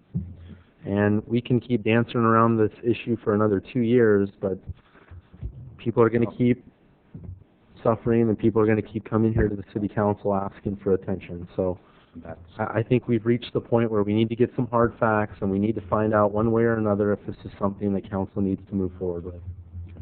And you took it out. Wait a minute. You took it out of context. That's not what I meant. I was just trying to move it along. Go ahead, and then, I forgot we got one council member on teleconference too. I was just going to say it'd be helpful to get the reports back when you do meet with these people, because as far as I know, we haven't heard any results of your meeting, which might have helped me tonight. Let's ask Darrell if he has any comments. I think Councilmember Haynes has given quite a few reports on our meetings with the mobile home park owners. Let's go ahead and hear what Councilman Clare has to say. Councilmember Clare? Yeah, actually, what Barbara just said was one of the things I was going to ask, combined with, Mayor, what you had suggested, that I don't believe we have gotten a written report of the proposed alternatives that could either come from the council members who've been working in the subcommittee, or the park owners, or whoever else could send them in independently. But I would like to see what those were, put down with some idea so we can look at the likelihood of success for those. What's before us is an item, but the item really, I think, depends entirely on, no matter what the report showed, the reason you're doing the report is if you need to do a rent stabilization, that you'd be prepared to do it. And if we're not prepared to do it, if the report shows it's needed, it would seem to me, as Mr. Richards pointed out earlier tonight, that citizens would probably not want us to spend $30,000 if we weren't prepared to take the next step, if that's what the report recommended. For context, my brother lives in a mobile home park, has for some while. I'm familiar with the issues that are dealt with there. I've had two other family members who lived in mobile home parks. I do have, in fact, on the computer in front of me, the 75-page finding of that Ninth District Court. I've read a fair amount of it. As one of the speakers pointed out, and I don't know, we could probably call the city of Goleta, but I don't know if they spent millions of dollars, but I think it's pretty safe to say, based on the advice we've had from our council on similar items, that they certainly had to have spent hundreds of thousands of dollars. And if we pass an ordinance, we are then in the position of having to defend it if it is challenged. And I'm not prepared to put us in that position, certainly not on what I've heard tonight. So I would not vote to do the study, but I would support getting a written report of alternatives. There might be better ways to achieve the protections that I think we're trying to achieve for the folks without spending all of the citizens' money in this way, let alone ending up in litigation. And I guess just the last thing I'm a little concerned about is, at the beginning, if I understood staff's advice to us, if you will, one of the things the study would have to find is that there is a shortage of housing, and I don't think we need to spend $30,000 to find out that there's a fair amount of houses on the market these days, both in mobile homes and in the regular industry. And the other item is that if the value of mobile homes goes up after we pass this, we could have exposure due to that. Well, I'm hoping my home, and I hope every mobile home and everybody else's home goes back up after this next year or two. I think we're at a historical low, or at least I hope so. So I kind of think that it's likely everybody's values will go up. And it may not have anything to do with our ordinance, but we pay the price of the timing of our ordinance. So given the Ninth Court decision, I think it would be a costly mistake that we were warned earlier not to keep making, to pass a decision to do a $30,000 study, let alone to implement an ordinance. Okay, Darrell, thank you. I have a couple of questions from a couple of council members. Andrew? Thank you. I have a question for the attorney. We've been hearing a lot of talk tonight about the availability of empty houses. If I remember our initial discussions, I thought that the availability was in regards to spaces, not in regards to vacant houses, because the mobile home park, the mobile home owner owns the home. So this study would basically be looking at their ability to take that home and move it somewhere else comparable. So we're not really talking about vacant homes in a mobile home park. We're talking about vacant spaces. Is that right? That's correct. That's my understanding. And in all honesty, I don't think there's a lot of vacant spaces in our mobile home parks. So I think somewhere we've gotten off point, but the idea is simply this. I'm not trying to say that the park owners are abusing our seniors by any means necessary. What I'm saying is that there are some concerns out there that some of these mobile home parks become targets for predatory investors. We've heard today that some park owners receive a return of their money as much as 30%. I'm not aware of any parks going under as a result of a rent control. I've not heard that one time. As far as the money that's spent, I think it's money that would be very well spent. I think that it is very rare that we ever spend any really money on the actual residents in the city, that they actually receive any kind of benefit from it. So I have no issue with that. I think the idea here was simply to be proactive to avoid those problems from occurring. When we look around us out into the market, and when we look at whether it be the stock market or, you know, you look at the lending industry, and regardless, the lack of regulation has caused greed to just run rapid. There's nobody out there with any mechanisms in place to keep them in check. What I'm attempting to do here is simply to do that, is to be proactive, put something in place so that should our park owners decide to sell one day for whatever reason, that you're not going to have some predatory investor come in behind them that very well could drive up those prices outside of their ability to pay, or may come in with an alternative motive in which they want to use that property for some other alternative use and will drive them out. So, you know, we get into the discussion whether or not it's warranted, it's not warranted. The fact of the matter is the idea is to put something in place so that these residents can sleep at night. I do not feel that these park owners are going to lose out on anything as far as a rent stabilization goes. But you really do need a study in order to identify those that are affected by it and how they would be affected by it. Without the study, you really can't just throw the dice and assume anything. But at the end of the day, we need to know that these residents aren't going to be having that problem in 5 or 10 years.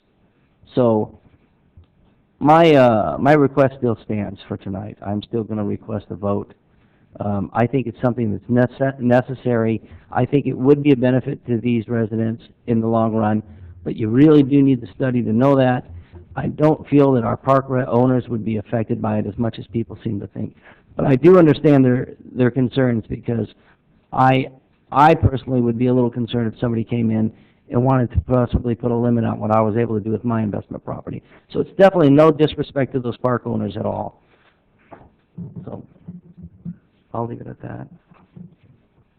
Any other comments? You know, the only thing I really wanted to add is it's important, and I've said this already tonight, it's important to know that we actually have a problem before we move forward with anything. Making this commitment now is what it's going to take to get the information that we need to come to a final decision on whether or not rent control is warranted in the city of Galt. And council has brought up several issues tonight regarding the information that was presented to us when we met with members of the Park Owners Association. There were several emails that were sent from Mr. Johnson, who was basically representing the group when we met with him, directed to all council members, that outlined some of the key alternatives that he proposed in our meeting, one of which was the subsidy program that they have in the city of Turlock. And if council's concerned about seeing that document again, I'll bring it to the next council meeting, and we'll make sure that you guys all get a copy of it. Again, I'm trying to find a compromise here. One is I'd like to have the reports. I would like to see those. And I understand what you guys are trying to do, but I still feel that, you know, maybe a sit down one other time and attempt before, and let's bring it back. That's kind of my feelings. Yeah. Well, having said that then, what I'd like to do is make a motion that we move forward with the mobile home rent control market study. Okay. Motion's been made. Is there a second? Second. And seconding. Any further discussion? None? I'll call for the vote. No. No. Aye. Aye. No.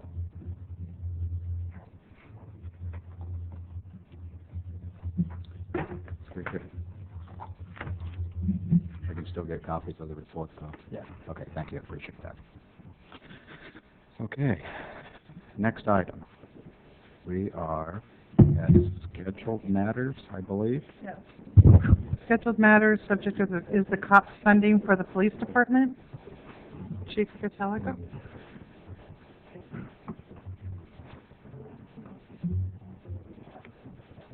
You want to wait just a second? Thank you, Chief.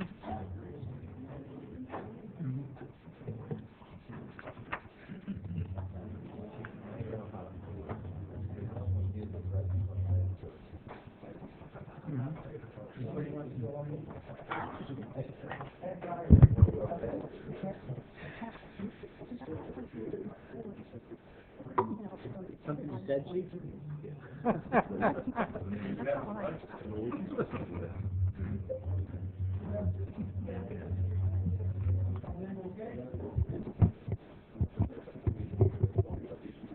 You already read off what it was.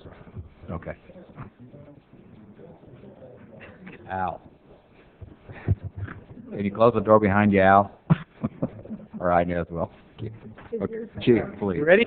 Chief, go ahead. Mr. Mayor, members of the council, tonight we have public hearing on the COPS funding for the police department. Our recommendation is that the council conduct a public hearing regarding the proposed use of the supplemental law enforcement service funding, and then also that we approve, after the hearing, approve adoption of resolution approving the funding to continue that funding for the STEP program. Under current legislation, AB 3229, since 1996, we have received approximately $100,000 a year for this grant funding. We are entitled, and looks like we're in line to get it again this year. No indication that anything has changed. And so the council has to hold the public hearing and has to have a vote in order for us to get the funds. And we would be applying it towards the gang part of the STEP program. That's what we'd be doing with the money. It doesn't quite fund a full position, but it's about 90% of that funding. Okay. That's my staff report, and we're ready to answer questions, and otherwise we need to do a public hearing. Okay. If there's no questions, we'll open the public hearing. Any comments from members of the public? Or do we have any written comments? No written comment. None? We'll close the public hearing. Any further comments or discussions from council members? I have none. If not, I'd like to move staff's recommendation. Second? motion's been made and seconded. No further discussion. Call for the vote. Aye. Aye. Aye. Aye. Don stepped out into the foyer here. Okay, Chief, thank you. Next item, regular calendar, Treasurer's Office. Treasurer's report for the period ending September 2009. Thank you, Mr. Mayor, City Council members. Before you have the Treasurer's report for September 2009, tonight I wanted to talk about what I always talk about, and that is the safety of the investments. The city, of course, invests with the state of California lay funds, but we also have what I call non-local CDs, and those are certificates of deposit that through a broker, which is First Tennessee Bank that I deal with, they find CDs throughout the nation, even including in Puerto Rico, that are FDIC insured. And at the time when these non-local CDs were, the investment was made, which was January of this year, the FDIC limitations were that the limits were up to, that they would cover up to $250,000 through the end of 2009.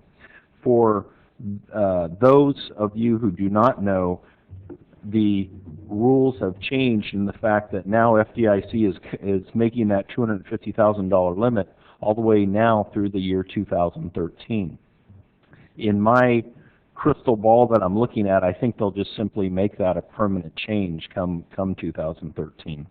But as of right now, that's what the rules are.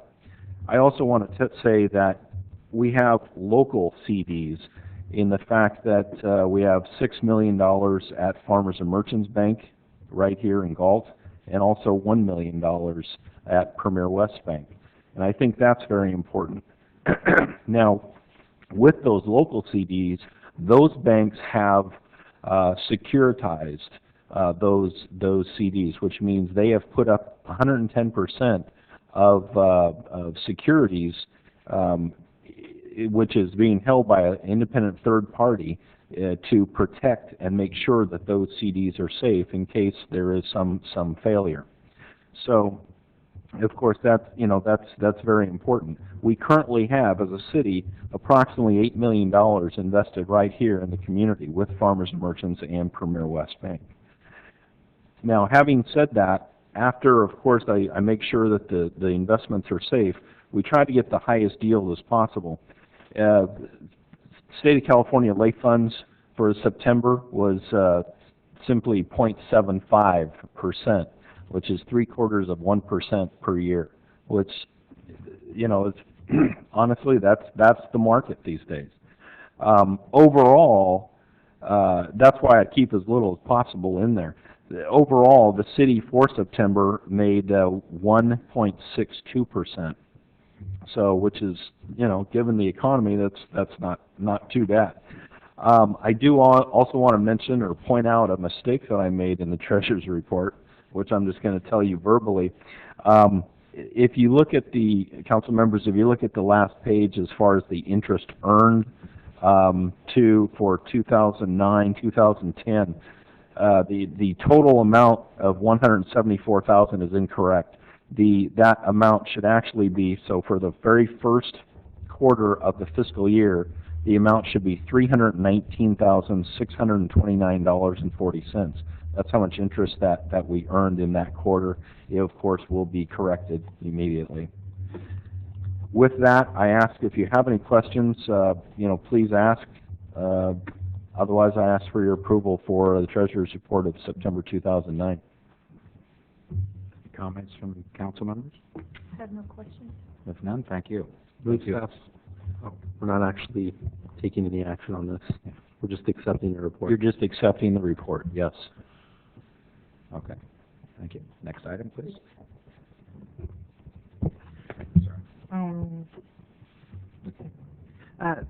To the Attorney's Office, City Council Procedural Guidelines, Ordinance number 2009-17.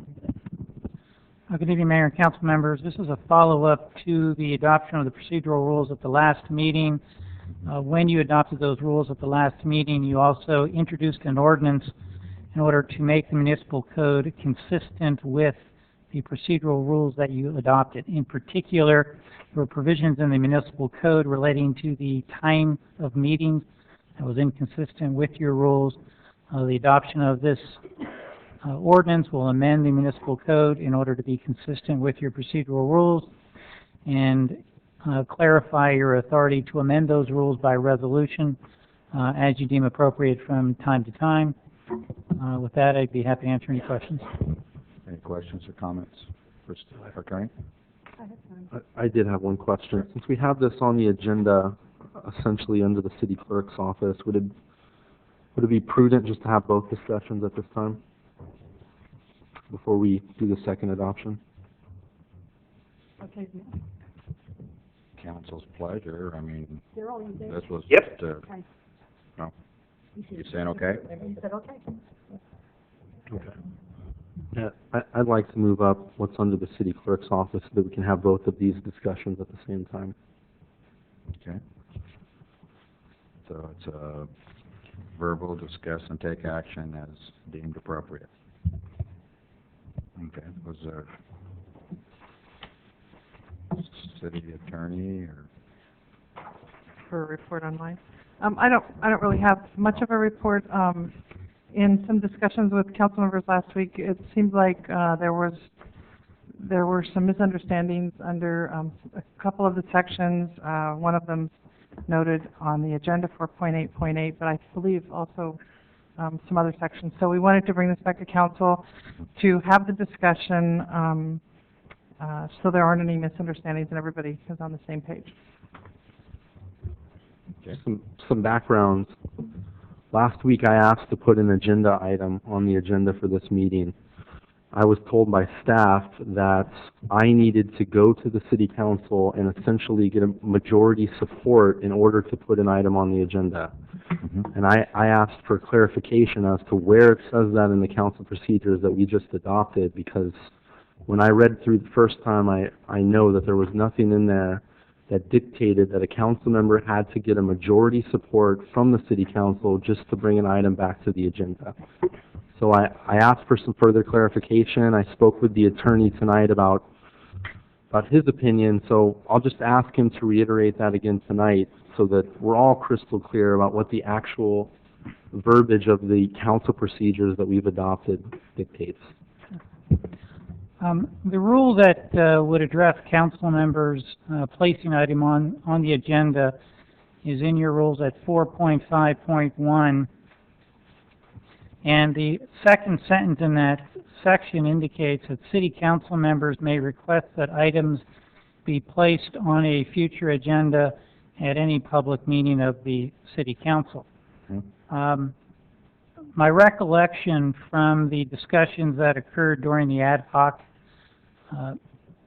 meeting at the time that these rules were being developed was that the city had a long-standing process by which, under city council comments, each council member was able to place items on the agenda independent, essentially, from the balance of the meeting.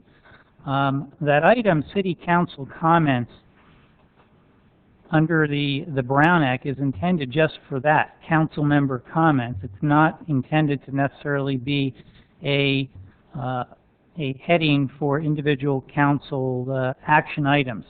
So what the goal was is to set up a process whereby council members would bring forth their requests at a prior public meeting, make that known to the balance of council, and then the consideration of those items could be integrated in with the balance of the agenda, and additionally staff would have the opportunity to prepare to address that item at a future council meeting. The other goal, since the city manager is tasked with preparing the agenda in consult with the city clerk and the mayor, it would provide him assistance in regulating the number of items addressed at a particular meeting. So I think 4.5.1 is not a roadblock in a council member bringing forward an item for consideration by the council, but it's just a mechanism to integrate it in with the balance of the items that are on the city council agenda for a particular meeting. And members of the ad hoc committee, if you had different recollection on that discussion, it might be helpful to hear that as well. I did not have any different interpretation. My own personal view, too, was that it would help to, I guess, brief the other council members when the council person bringing that forward on the agenda, we would be sort of up to speed, and it would be more of a council presentation in kind, I guess. Not that we would be involved in, say, if you were making a presentation, but it would be coming from all of us in a way. That was just my own thoughts. It may not have been anybody else's, but... And I'm comfortable with the logic behind asking to notifying the council at a previous meeting that you intend to bring an item forward. But what I'm really disappointed in, I'm disappointed in the fact that I had to defend my ability to place an item on the agenda because our staff wasn't completely briefed on what the legal ramifications of that second line in 4.5.1 actually should be interpreted to mean. And this was a discussion that actually, to be honest, I took it quite personally, and I was very upset that this one line was interpreted to mean that if I wanted to bring an agenda item forward, I had to have the permission of 3 city council members in order to place it on the agenda. Yeah, well, I think That's the only reason that I asked that this be put on tonight, so that we could get clarification as to what the intent is. I didn't take it that way. I took it as, well, which I think I do majority of the time, is ask for something tonight to, to be placed, or we put it in our, in our comments, for direction. So I find it, the way it was written, I guess I took it differently, but I find it positive, thinking that if I had an agenda item, that I would have maybe one other council member or all of us, wanting to go the same direction. Or I would know ahead of time that, I ask dumb questions sometimes. You can tell me I'm nuts. So, Darrell, I didn't hear from you. Didn't mean not throw you under the bus, but did you have any comments? No, I think it's already been recapped properly. We were trying to do a couple things. The first and foremost is to stay in compliance with the legal requirements of the Brown Act. Those of us who've been coming to at least our city council meetings, say for the last 15 years or so, there's been a lot of latitude of what occurred during, quote, council comments, and that includes my actions and speaking and presenting ideas and the rest. And clearly, as we were going through all this, as we were assigned to do, to bring it up to current requirements, sure. We realized that that was the improper place for a lot of those types of items. So the result we have here is to get it where it belongs, and if it's going to use any kind of real staff time or anything else to allow the staff to see it. Again, there have been a number of items over the years brought up and sort of just dropped on everybody, including the staff, and then the staff is asked questions, and they haven't even seen the material, let alone a chance to research it. So I think what's here meets those needs. If there's some language that needs to be cleared, I have no problem with that. The goal is to get those type of items out of comments into agendized staff, so we're in compliance with the Brown Act, and also so we don't have 15-minute debate on an item that's not agendized. Okay. Mr. Mayor, if I could just add a few other points. I just wanted to make sure that we have a full discussion on this issue and some clarity. I think the first important point to recognize is that the agenda that's published for a meeting is the agenda of this full body, of the full city council. It's not an agenda of individual members. And so this change was intended to promote that concept that these are the items that the body wishes to entertain. So if a council member at a particular meeting, say for this evening, brings up an item and says that he or she would like a particular item to be placed on the agenda for the next meeting, barring any kind of further discussion by the council, or assuming no discussion, that item would then be placed on the future agenda meeting under a regular business item. There would be a staff report prepared with any input deemed appropriate or necessary from staff members.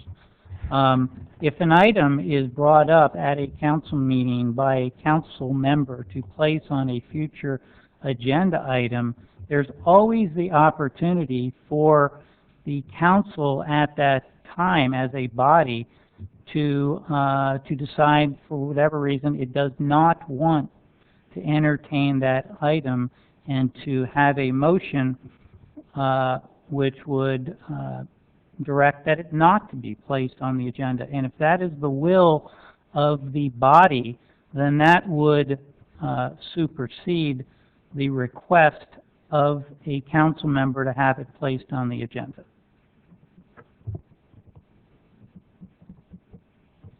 So that, I just wanted to make you aware that that would be my interpretation of 4.5.1. If a council member makes the request, there's no opposition, it would go on the agenda under a regular business item. If there is opposition, council can always make a motion to not bring that forward on its agenda. This council controls its agendas. If that's not the desire of this body, these are your procedural rules, and you always have the ability to change those rules to reflect the desires of this council. See, and in background to that discussion, that dates back to the 2-hour rule that staff is not supposed to, upon a single council member's request, spend more than 2 hours staff time on any item that the full body hasn't approved, and we've been doing that for years. And so, again, under, quote, council comments, I could say, at the next meeting, I would like to propose that the city repaint the house numbers on the curb in front of every house in the city. I think it would be good for public safety. It would help the fire and police be able to find people's homes or visitors or other things. And it'll cost, I don't know what that would cost, $100,000 or whatever else. And if most of the council said, you know, that sounds like a great idea, but not in today's economy, so we don't even want to spend the staff time looking at it, it wouldn't come back as an agendized item, and the staff wouldn't take the time it would take to get bids and do research and all those types of things. I have a question too now. Now, if I wanted to make a presentation though on something, would that necessarily disallow presentations as opposed to agenda items? You'd have to agendize it, right? That's correct. There would have to be a agenda, and I don't think that there's a distinction there between a presentation and an action item. You know, I think the point was that if there was an item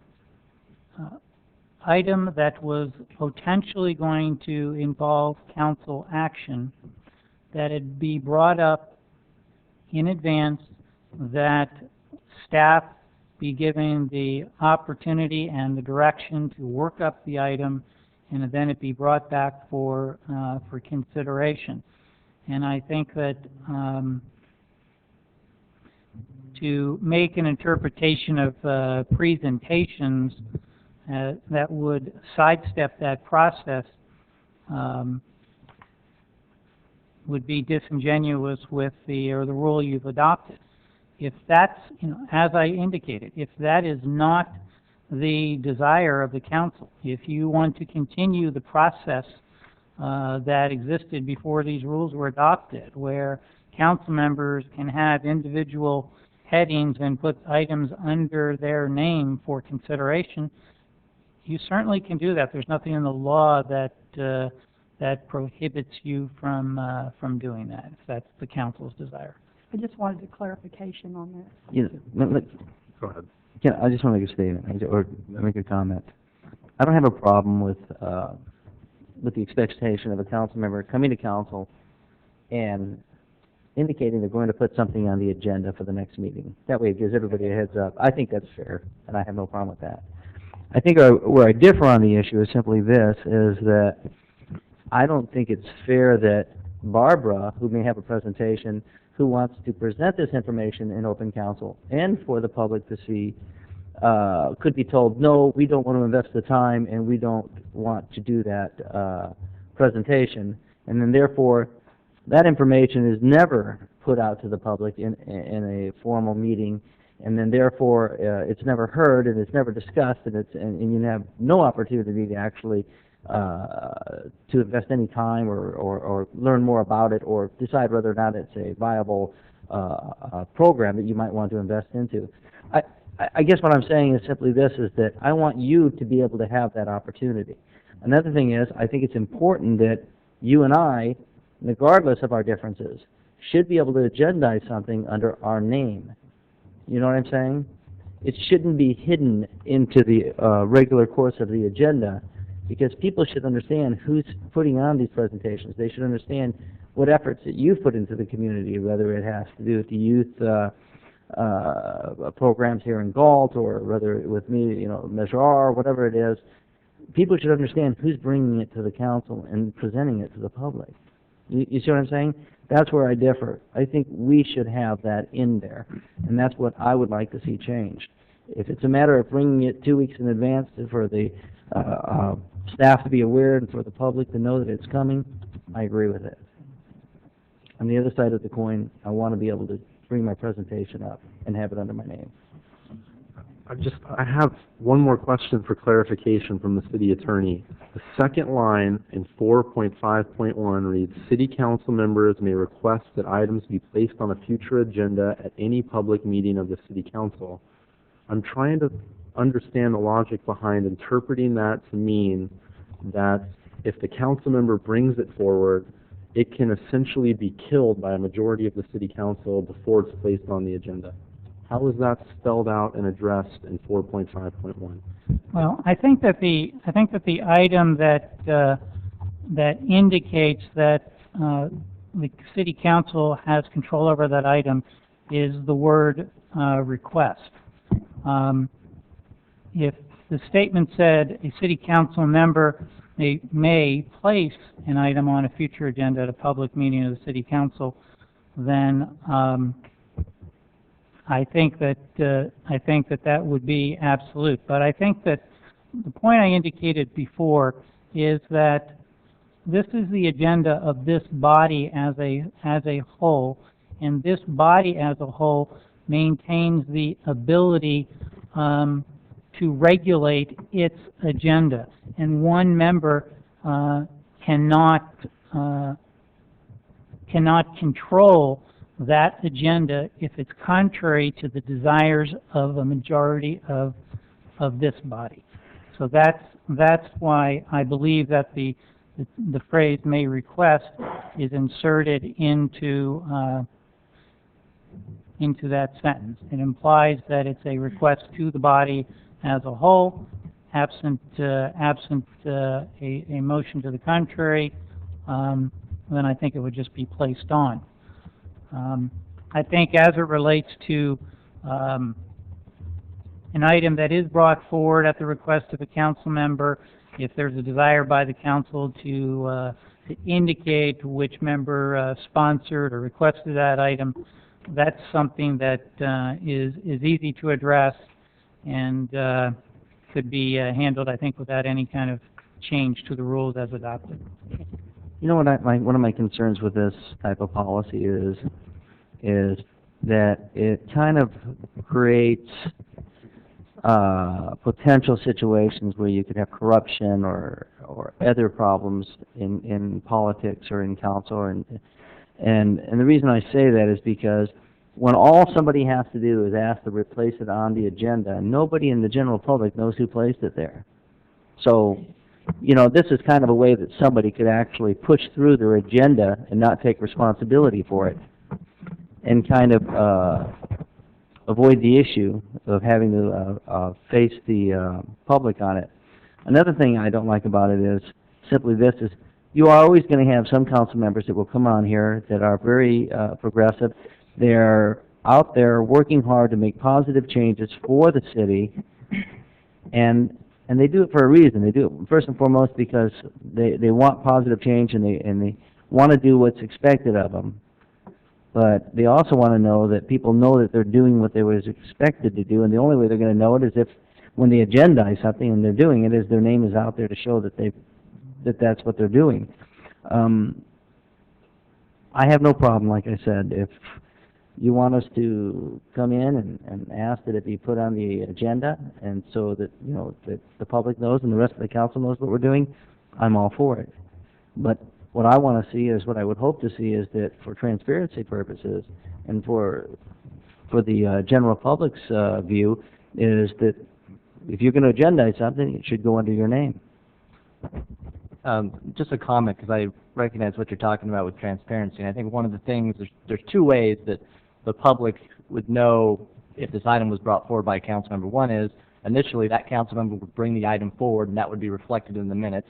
And secondly, when we bring the staff report back, the way we do it now, and we would continue to do it in the future, is if you look at the two items that were on the agenda tonight that were proposed by a council member, in both cases it says at what meeting it was originally proposed by that council member and which council member originally proposed it. Right. So there are two different ways that there is accountability and transparency in who's proposing that. Just give staff an opportunity to work up that item before it comes back for a full council vote. Let me give you an example, and there's a good one on it tonight, and it's regarding the Clean Energy Pilot Program. We all know that Andrew brought this forward several months ago. did an outstanding presentation, put it out there. He presented himself, he articulated himself, he presented it. He went out of his way to do an outstanding presentation and explain it to the public. But I see it on tonight's agenda, but I don't see his name anywhere to show that he put that out there, that was his idea, this was coming from him. So there's nothing out there to show that Andrew Meredith brought this clean energy program to Galt. You see what I'm saying? So here he is. He did all that work and effort, and then later somebody else wants to bring it up. All of a sudden it's just under the recommended actions, and nobody knows that Andrew did all that work. Those are the type of things that I'm concerned with. So, I'll say it again. If we want to make sure that staff and the other council members know what we're doing, I agree. But if we should still have the right, whether it's me, Barbara, Daryl, or Randy, or Andrew, we should still have the right to have it agendized under our name. And I think that's important, and I think that's a perfect example tonight. Maybe that was just an oversight. In the future, it would be pointed out that it should have been That's first. the objective. Well, There were three examples on there tonight, right. And the two of them did indicate. I think maybe it was time and proximity that issue had been brought up sometime in the past, but that was an oversight. The reality is, we do make an effort to bring forward items when the specific effort that was made by a council member that we do indicate that this was specifically requested by a council member to bring back at a future agenda. You know what? I'm just going to say, I think it's important that the public knows who's doing what, and that's what's most important here.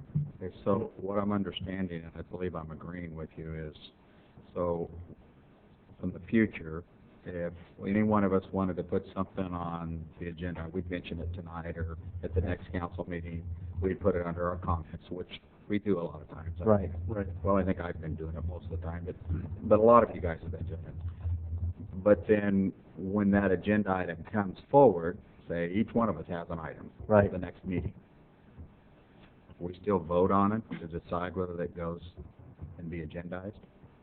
Well, see, that's what I have a problem with. Why too? So, and that's why I asked that Liz put this on tonight, so we can all get clarification on what the intent is. But I feel professionally that the council member should bring the item forward and work with whatever appropriate staff person, ahead of time. It's difficult for me. Well, one is I don't need my name on it personally.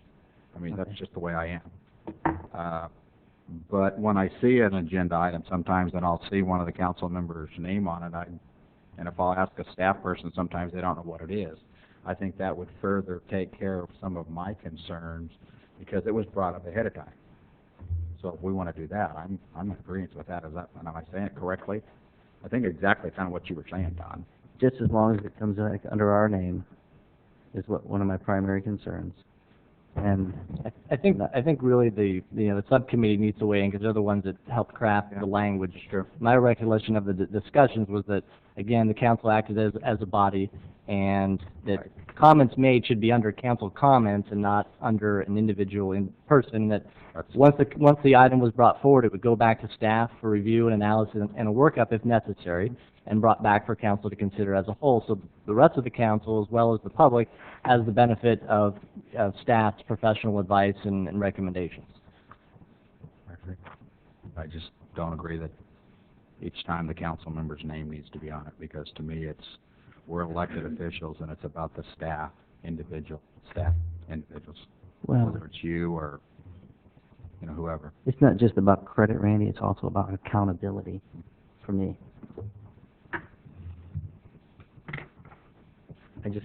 I just can't imagine why anybody would want to would even want to consider trying to conceal any type of information. And that's what I see here. Is I just see as if it's a way of avoiding disclosure to the public. That's what I see, and it concerns me a great deal. I agree with you up to that one point where the council members, that's the one item that I disagree, but pleasure. But you're still comfortable with... I'm comfortable with it. I don't think, member... Mayor Shelton or Council Member Shelton's name needs to be on it. To me, it's more important. I think you guys know I'm that way. I would rather, whatever department head or multiple department heads. initially it's brought up, say, by Don, you and I, or Andrew, you and I, or you two, or, you know, then I think that's great. But that's my opinion. But in regards to putting stuff onto the agenda, it wasn't your intent when we adopted this council procedures to require a council member to come forward and get permission ahead of time to put it on the agenda. It was your intention that we bring the item forward to notify council, but not to get permission. Is that right? But ahead of time. Right, but ahead of time. That's the way I interpret it. Okay. So the clarification is that second sentence in 4.5.1, a city council members may request items be placed on a future agenda, is an absolute right, and if a council member requests it, then it will be on the next agenda, and it's not up to any discretion or debate by the balance of the city council. That's what I understand you're concluding tonight. That's not where I am. Okay. Is there any way to word it so that basically what we've kind of discussed, where, and I'm not trying to be argumentative,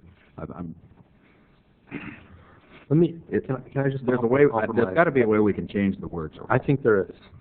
I think that if you just took out the word request and that you may place an item on a future agenda,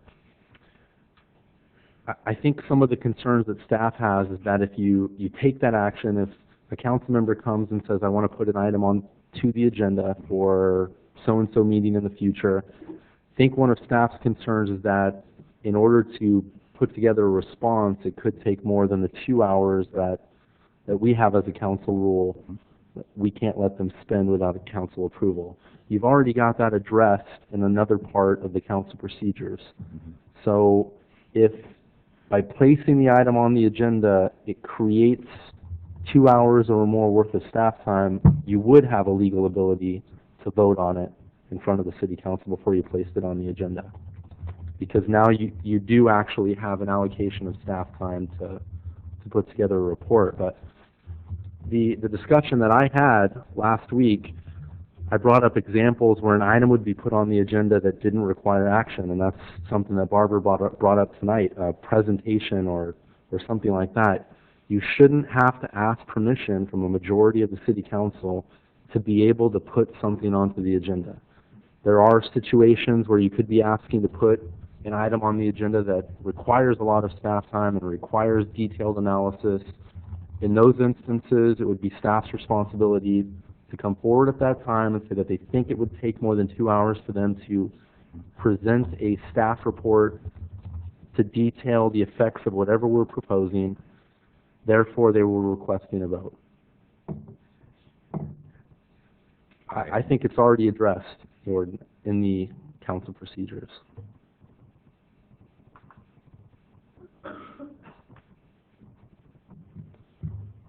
Just a clarification, when you said that the item would be brought back, are you requesting that when the item be brought back, it's brought back, as Councilmember Haynes suggested, under the individual council member's name or under another section of the agenda?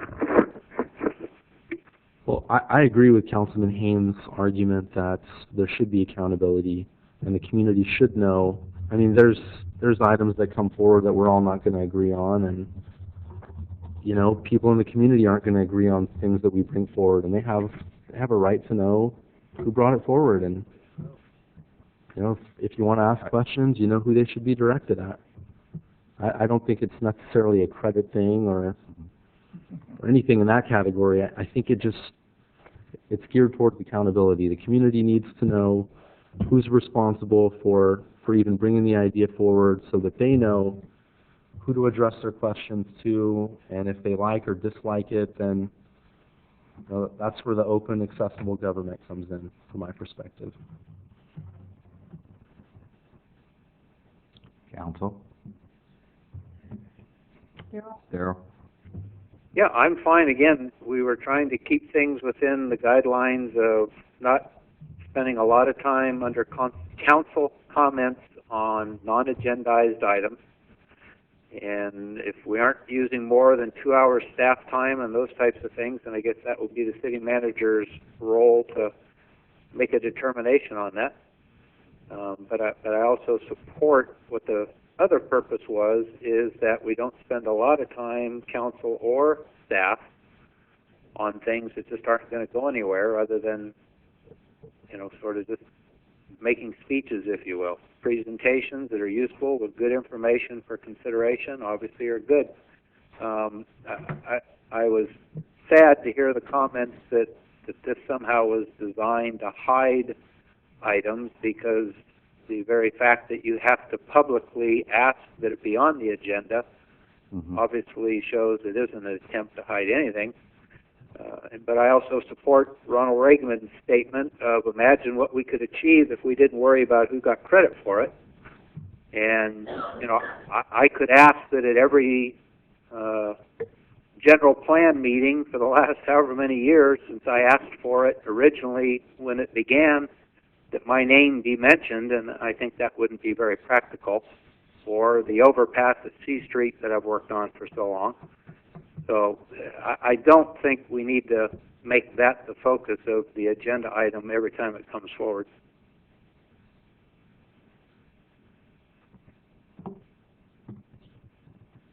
Okay. No further discussion.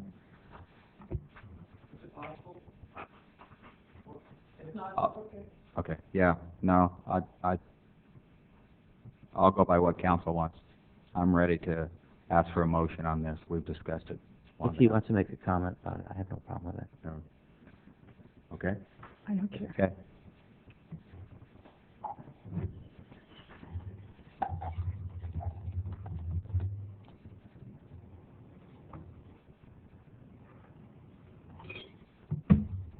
Rick Walters, and I live in the city of Galt. Now, I just want to be brief.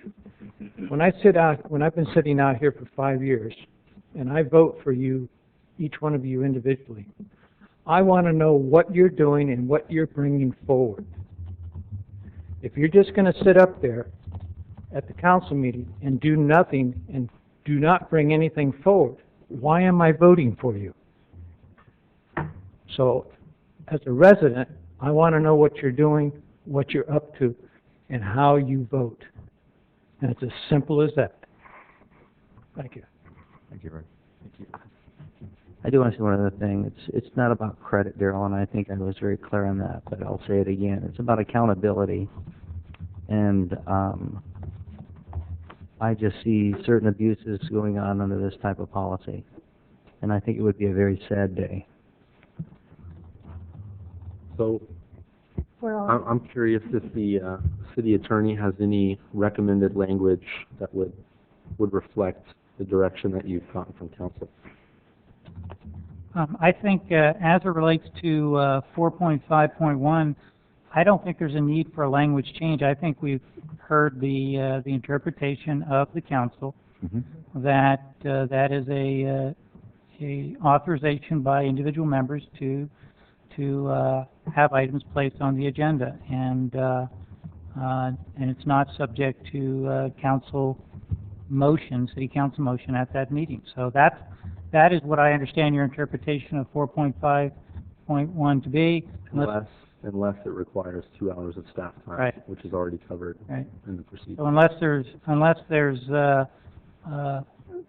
contrary opinions on the council, I think that's your interpretation. There's no reason to clarify the language. As it relates to placing council members, indicating council member names on the agenda, one option is if you look under regular business items, for example, on the agenda it says, right, tonight, Treasurer's Office, City Attorney's Office, City Manager's Office. There certainly could be a heading that said City Council items, and you could have items listed under there that were requested by council members, and after the subject, you could indicate in parentheses the name of the council member bringing it forward. So there's certainly a way to incorporate that into the agenda language under regular business as opposed to under council member comments. So that would be one option. I don't know if there's any input from the clerk or the manager on that point. actually, we've added that category a few times before, a few times in the past, when council member issues have come forward. So you have the category of a council agenda, and then you'd list out the items with the council members who brought it forward. Right, and I don't think there's a need for a change in your rules on that. Your rules don't indicate the subheadings, treasurer's office, the attorney's office, city manager's office. If that's the council's desire, we would just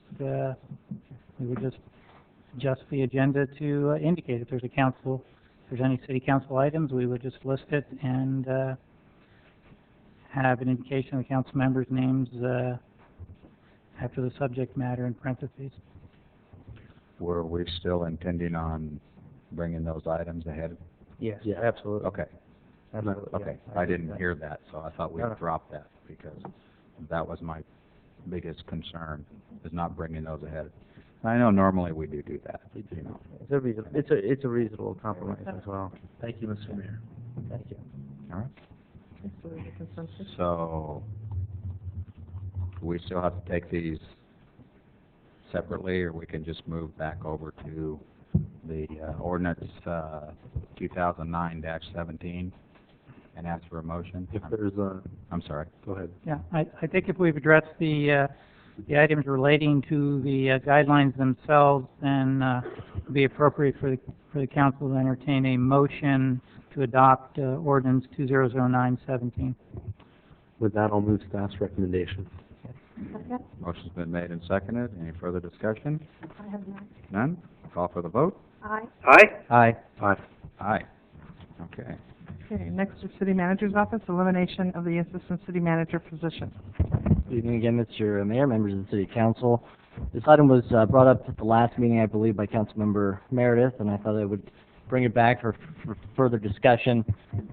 As with all positions we have in the city, as positions become vacant, we look internally and figure out if it's a position that we can leave vacant for some time, or whether one that we need to fill immediately in consideration of the costs of the position and the critical role that it might play in the organization. And in this case, you know, based on the fact that I'm a new city manager and need to kind of figure out the needs of the organization, my recommendation would be that, you know, we hold the position vacant for the time being, that we I don't see any need at this time.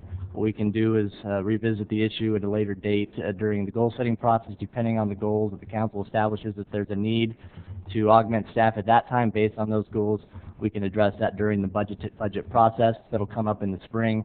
But at this time, my intent is to leave that position open. Certainly, it's subject to council's discussion and review, but that would be my recommendation at this time. I agree with you. I have no Comments? problem with that.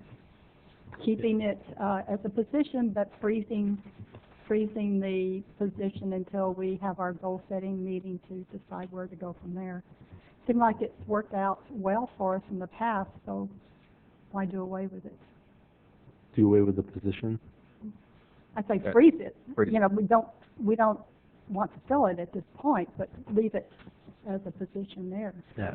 As long as council's clear that it's not our intention to fill this position at this time, and still our intention to reap salary savings off of this in the budget until a future point when the city manager would bring forward a proposal to unfreeze the position. I'm fine with that. Yeah, I would not fill the position unless I got council approval to do so.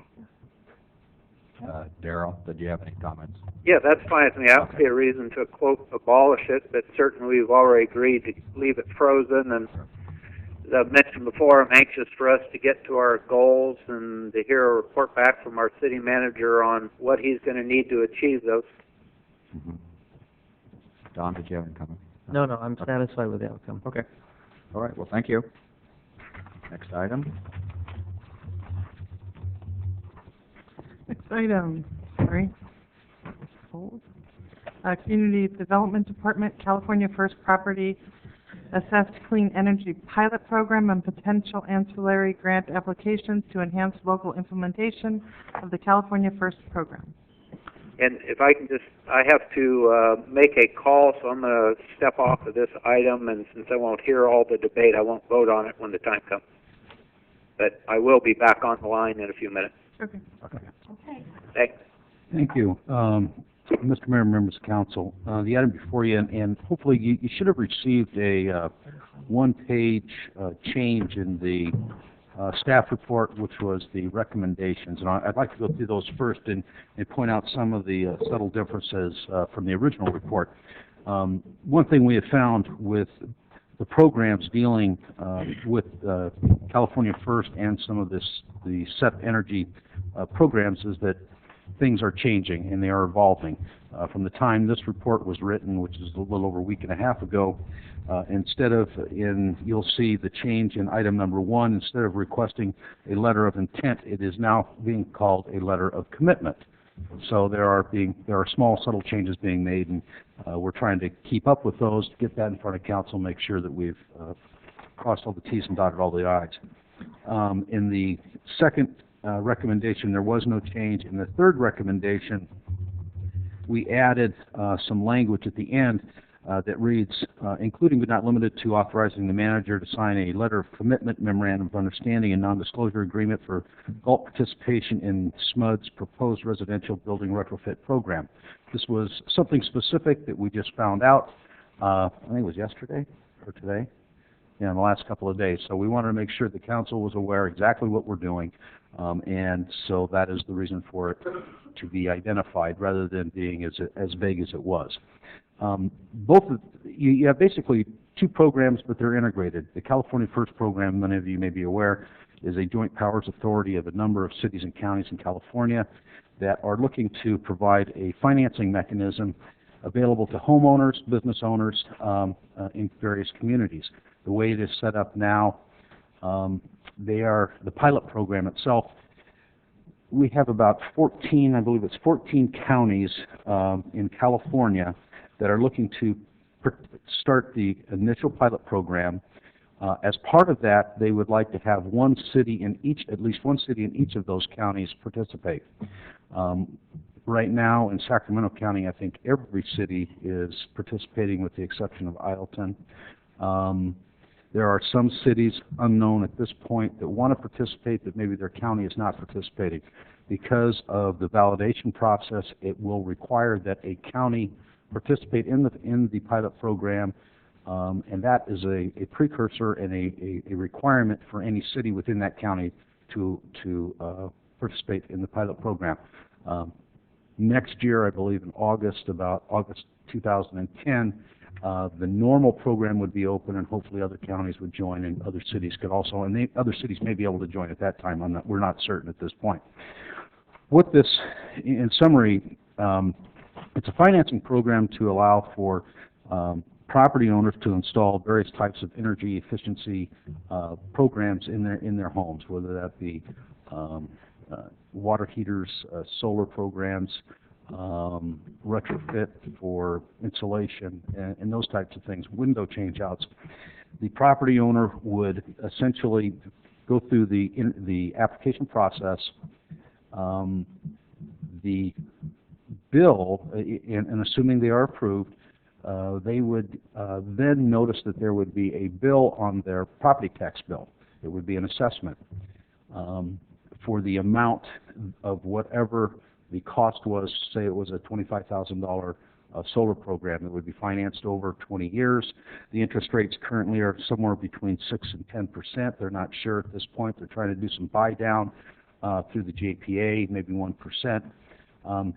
The idea there is that the cost that would be incurred on your tax bill would be offset by the energy savings that the program, such as a photovoltaic system on a rooftop, would be realized on your energy bill. So that's the whole concept here. One of the benefits of this program is that and I know there's been hesitancy in the past to put in, say, a solar system, and I use solar systems because everybody knows what that is, and they seem to be fairly popular. In most cases, you have to finance that personally as a property owner today. And say you took out a second on your house or some other type of loan. That's personal to you. In this case, this bill runs with the land. So if you were to sell your house 5 years down the road, you wouldn't have to pay for that $25,000 bill because it would be paid over the next 20 years, and the future property owner would, one, receive the benefits, but also the obligation to pay for those improvements. So it's actually a much better program than what has been available. This is very similar to what Councilman Meredith mentioned earlier, which is what the city of Berkeley had done. Right. Because it was on their property tax bills. It was a very good program, and this finally got through the legislature. So this is what has come out of the legislature to enable other communities in California to do this. You know, this is an excellent program, especially for some people who may have older homes. You know, if you've got to replace, you know, your hot water heaters or whatever the case is, it falls into this. Another thing is, you know, as we're looking at moving towards electric vehicles, you know, I mean, it's another benefit to having this. Now, you know, Kurt, when I look at this, is another thing as I was thinking about this is that under this type of program, your utility bills would be frozen. In other words, you won't see the step increases that everybody will see as a result of inflation as time goes on, right? You'll see a reduction. You'll see a reduction. And hopefully there would be an offset. Now, how that will work out mechanically and financially, I'm not prepared to tell you tonight, but you know, if you put a system in a solar system that generates 50% of your power usage, right, you're going to see a 50% reduction of whatever that cost is into the future, or as long as that system is good. And you bank, well, correct me if I'm wrong, you bank any extra electricity you produce and sell back. You bank that for future use, so if you ever... I'm not familiar with the agreements. My understanding is that the agreement is only good to the extent that it's a one-year bank. Right. And secondly, you can't go negative. Okay. Okay. So you can't go negative on your meter. It'll go backwards, but it won't go negative. Okay. One of the things that's really great about the timing of the California First program is something that, you know, Daryl brought up today, that the tax bills, a lot of people are paying the tax bills right now.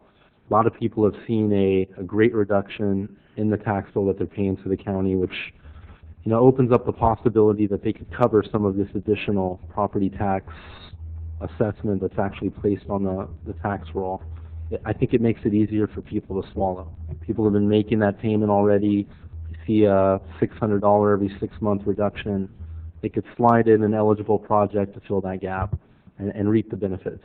Sure. I think it's great timing. No, the timing is everything's due right now, so we're kind of scrambling to get some of these programs put in place. Sandy's been real busy working on these, but a couple of things I wanted to point out, and these were changes from the time the report was put together. Under financing interest rates and application fees, the report said that there would not be a prepayment penalty on the financing the monies over 20 years. It looks like there will probably have to be some form of, I don't know if it's they didn't call it a penalty. What did they call that? We call it a prepayment premium. Premium. What they're looking at, the law says a maximum 5% of the finance value. What they're looking at is probably in the range of 3% for the first 10 years, and then after that it would go away. Yeah. But that was just a clarification because the report said there was no prepayment penalty. But that all had to do with being able to sell the bonds and make sure that they could make debt service. The second item, obviously, on the next page was under likely city and county participation. It said that they wanted a soft commitment. Actually, we need a hard commitment, and that was one of the reasons for the change in the recommendations. The second part of the report deals with what they're calling the SEP 2 projects. This deals with the Sacramento Regional Energy Alliance, which is Sacramento County is taking the lead for a SEP application to do additional residential retrofits in the area, in their service area. That is separate from the California First, but they will be using the same finance tools through California First, but it is a separate grant application. So actually you have two items before you tonight. We recommend that you proceed with both of them. As a matter of fact, we may be coming back, it looks like, on December 1st with follow-up resolutions. No, it's the 15th we come back on the public hearing for this, correct? Actually, January 5th will be back. They moved the deadline. They keep moving the deadline, but oh, okay. So January 5th we'll be back with a reso. Okay. It looks like we'll probably be back December 1st with another separate program through SMUD for commercial, non-residential as well as some other retrofit programs for potentially buildings and streetlights, but that's a whole separate issue, but just to let you know, that will be coming back. At least we're hoping to. Unless you have any other questions, we would recommend that hear about that. approve staff's recommendations 1, 2, and 3 in the modified recommendation version. Why is the interest rate so high? I mean, 10%, 6 to 10% is almost, This is- almost credit yeah. card interest rates. They, I don't know. I don't have a reason right now, and I don't know, Sandy, do you? They have to use bonds to finance the money, and until the program really gets up and running, they're going to have to use sort of a pooled approach. The idea is that eventually the goal is to get investment grade bond ratings once we have enough money in the program. So initially they're looking at a 6 to 10% interest rate. They're going to include funding in the grant application to try and buy down at least 1 percentage point for the first $25 million in the program. It's thought that after the program gets running, the interest rate will be much more, or the bond rates will be much more competitive, so they can give a better interest rate. Seems like the first time this was brought forward, were we looking at the city financing individuals, that this is different? It's not this city Yes, finance, it's what we originally were looking at was the city would actually create the financing district.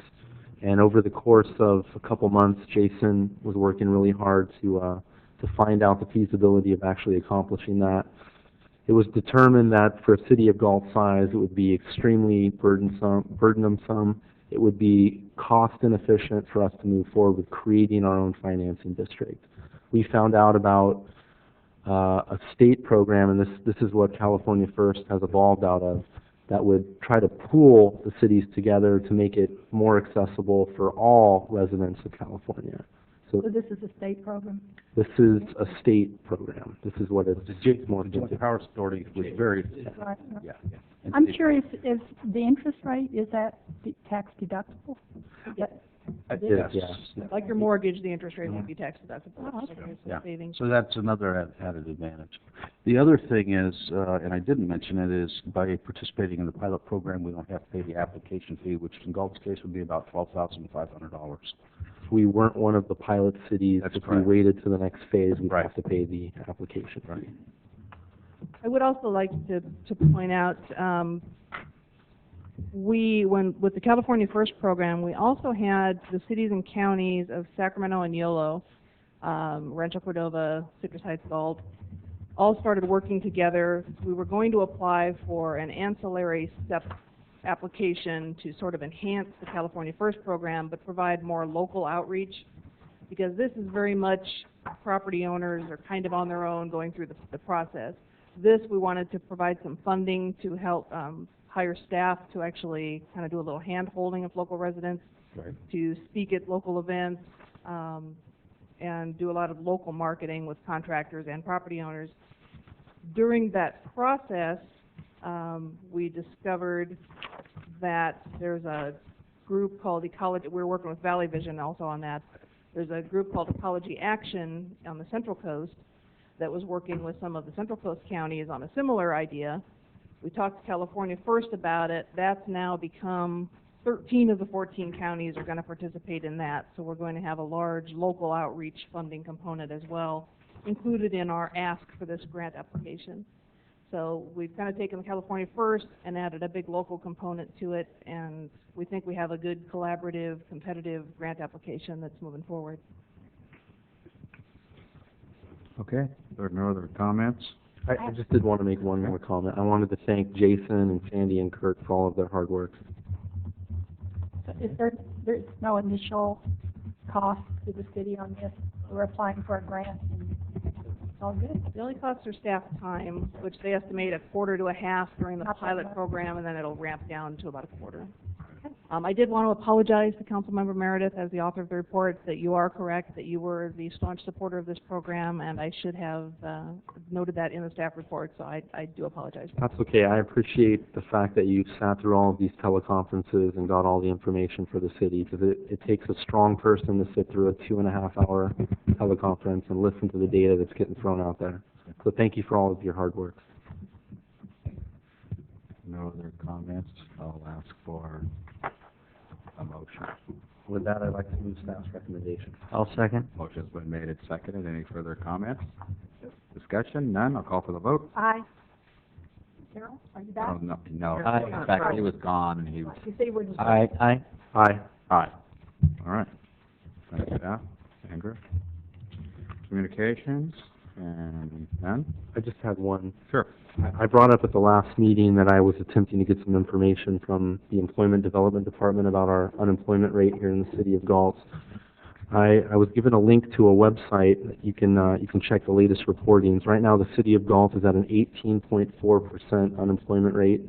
We're the highest city in Sacramento County in terms of unemployment rate, and we're nearly twice the national average in regards to unemployment. So I think the solar clean energy proposal, I think, is going to do a lot to help get people back to work. So I think that was an important step tonight. Thank you. Okay. We will adjourn to Redevelopment Agency. Okay. The roll call, please.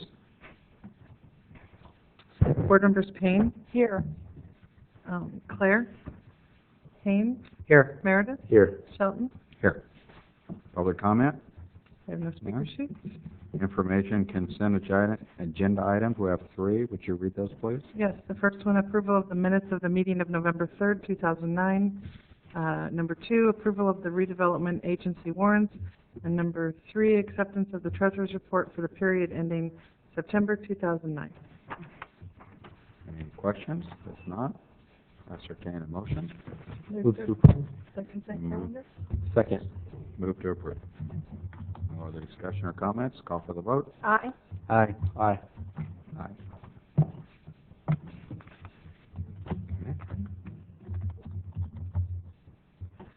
Adjourn and reconvene to the Galt City Council. City Clerk's report. Just a couple reminders. On November 18th, the Parks and Recreation Commission will have a special meeting at 7 p.m. in the council chambers. On November 19th, the Beautification Committee meeting was canceled. And on November 25th, the Public Safety Committee bi-monthly meeting at 7 p.m. in the Pachetti Community Room at the Police Department. And the Commission on Aging meeting that was supposed to be November 26th is also canceled. And just a reminder, all the city offices will be closed on Thursday and Friday, November 26th and 27th for Thanksgiving. Staff comment? I don't have any staff members have any comments? Nope. We'll go through with council. Vice Mayor Payne. I just want to take this opportunity to thank Supervisor Don Natoli for his help in getting a pathway on South Lincoln. We had a citizen that had complained that if they were coming from Creekside subdivision, they'd have to walk out in the road, and there was no place for them to walk. Our Public Works Director met with Don Natoli as well as his staff, and we now have a lovely pathway that's striped and keeps people from being out in the middle of the road, and thanks to Don for his cooperation. That's it. Okay. I don't know whether Darrell came back on. You back, Darrell? No. Okay. We'll move to Councilmember Don Haynes. I want to thank staff for all the time they put in, especially tonight for the my request on the information for the rent stabilization. I know that was a lot of work, and I know it was very controversial, but I do appreciate the time and effort. Especially I want to thank Jason, because I know you've put a little extra time with me these last few weeks. I've had questions sometimes, and you've made an effort to call me back and take time to sit down with me, and I appreciate that. And that's pretty much all I got tonight. Okay. Councilmember Meredith. Just wanted to wish everyone a happy Thanksgiving. It's coming up right around the corner.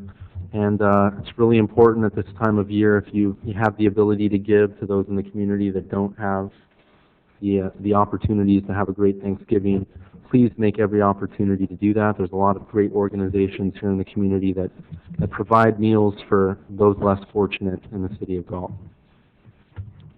Well, we also have... Are you saying your final comment? Oh, yes, we are. I apologize. Okay. Go ahead. just real quick, I did go to the scoping meeting for the high-speed rail and the intermediate commuter rail we've been talking about, and the meeting went very well. There was consensus of the group to move forward with the scoping and planning. So we'll be working on the right-of-ways. As I mentioned before, the initial right-of-way hopefully would service an ACE-type train and eventually be converted to a high-speed rail alignment. So I'll keep you posted. We're going to have another meeting in December, and we'll probably be meeting regularly now as we move forward. So I was very pleased. Okay. As I was going to say, and we have an event happening on Saturday morning here at the Lowton Center. Isn't that this Saturday? Were you supposed to bring any packages and turkeys? And Thanksgiving baskets the that you're talking about? Thank you. Yeah, and actually we as That's a large community involvement. yeah, there's a number of churches, community organizations that have been collecting goods for needy families in the community. The names of individual families were presented through the school district. Right. And city staff was asked to contribute specifically 2 items, flour and spaghetti sauce, and we collected over, I believe it was 140 bags of flour and 140 cans of spaghetti sauce. So we met the goal that they had established for staff. So staff really stepped forward. Police officers, all of our departments did a great job of going home and buying stuff and bringing it in to contribute to that worthy cause. I've heard from a lot of organizations and a lot of the churches, and it sounds like they're all meeting whatever the commitment was of the number of turkeys and everything. So with that said, please remember those that are in needs, and happy Thanksgiving to everyone. We will adjourn the meeting at 9:51. Thank you. Yeah. Hey, Maggie.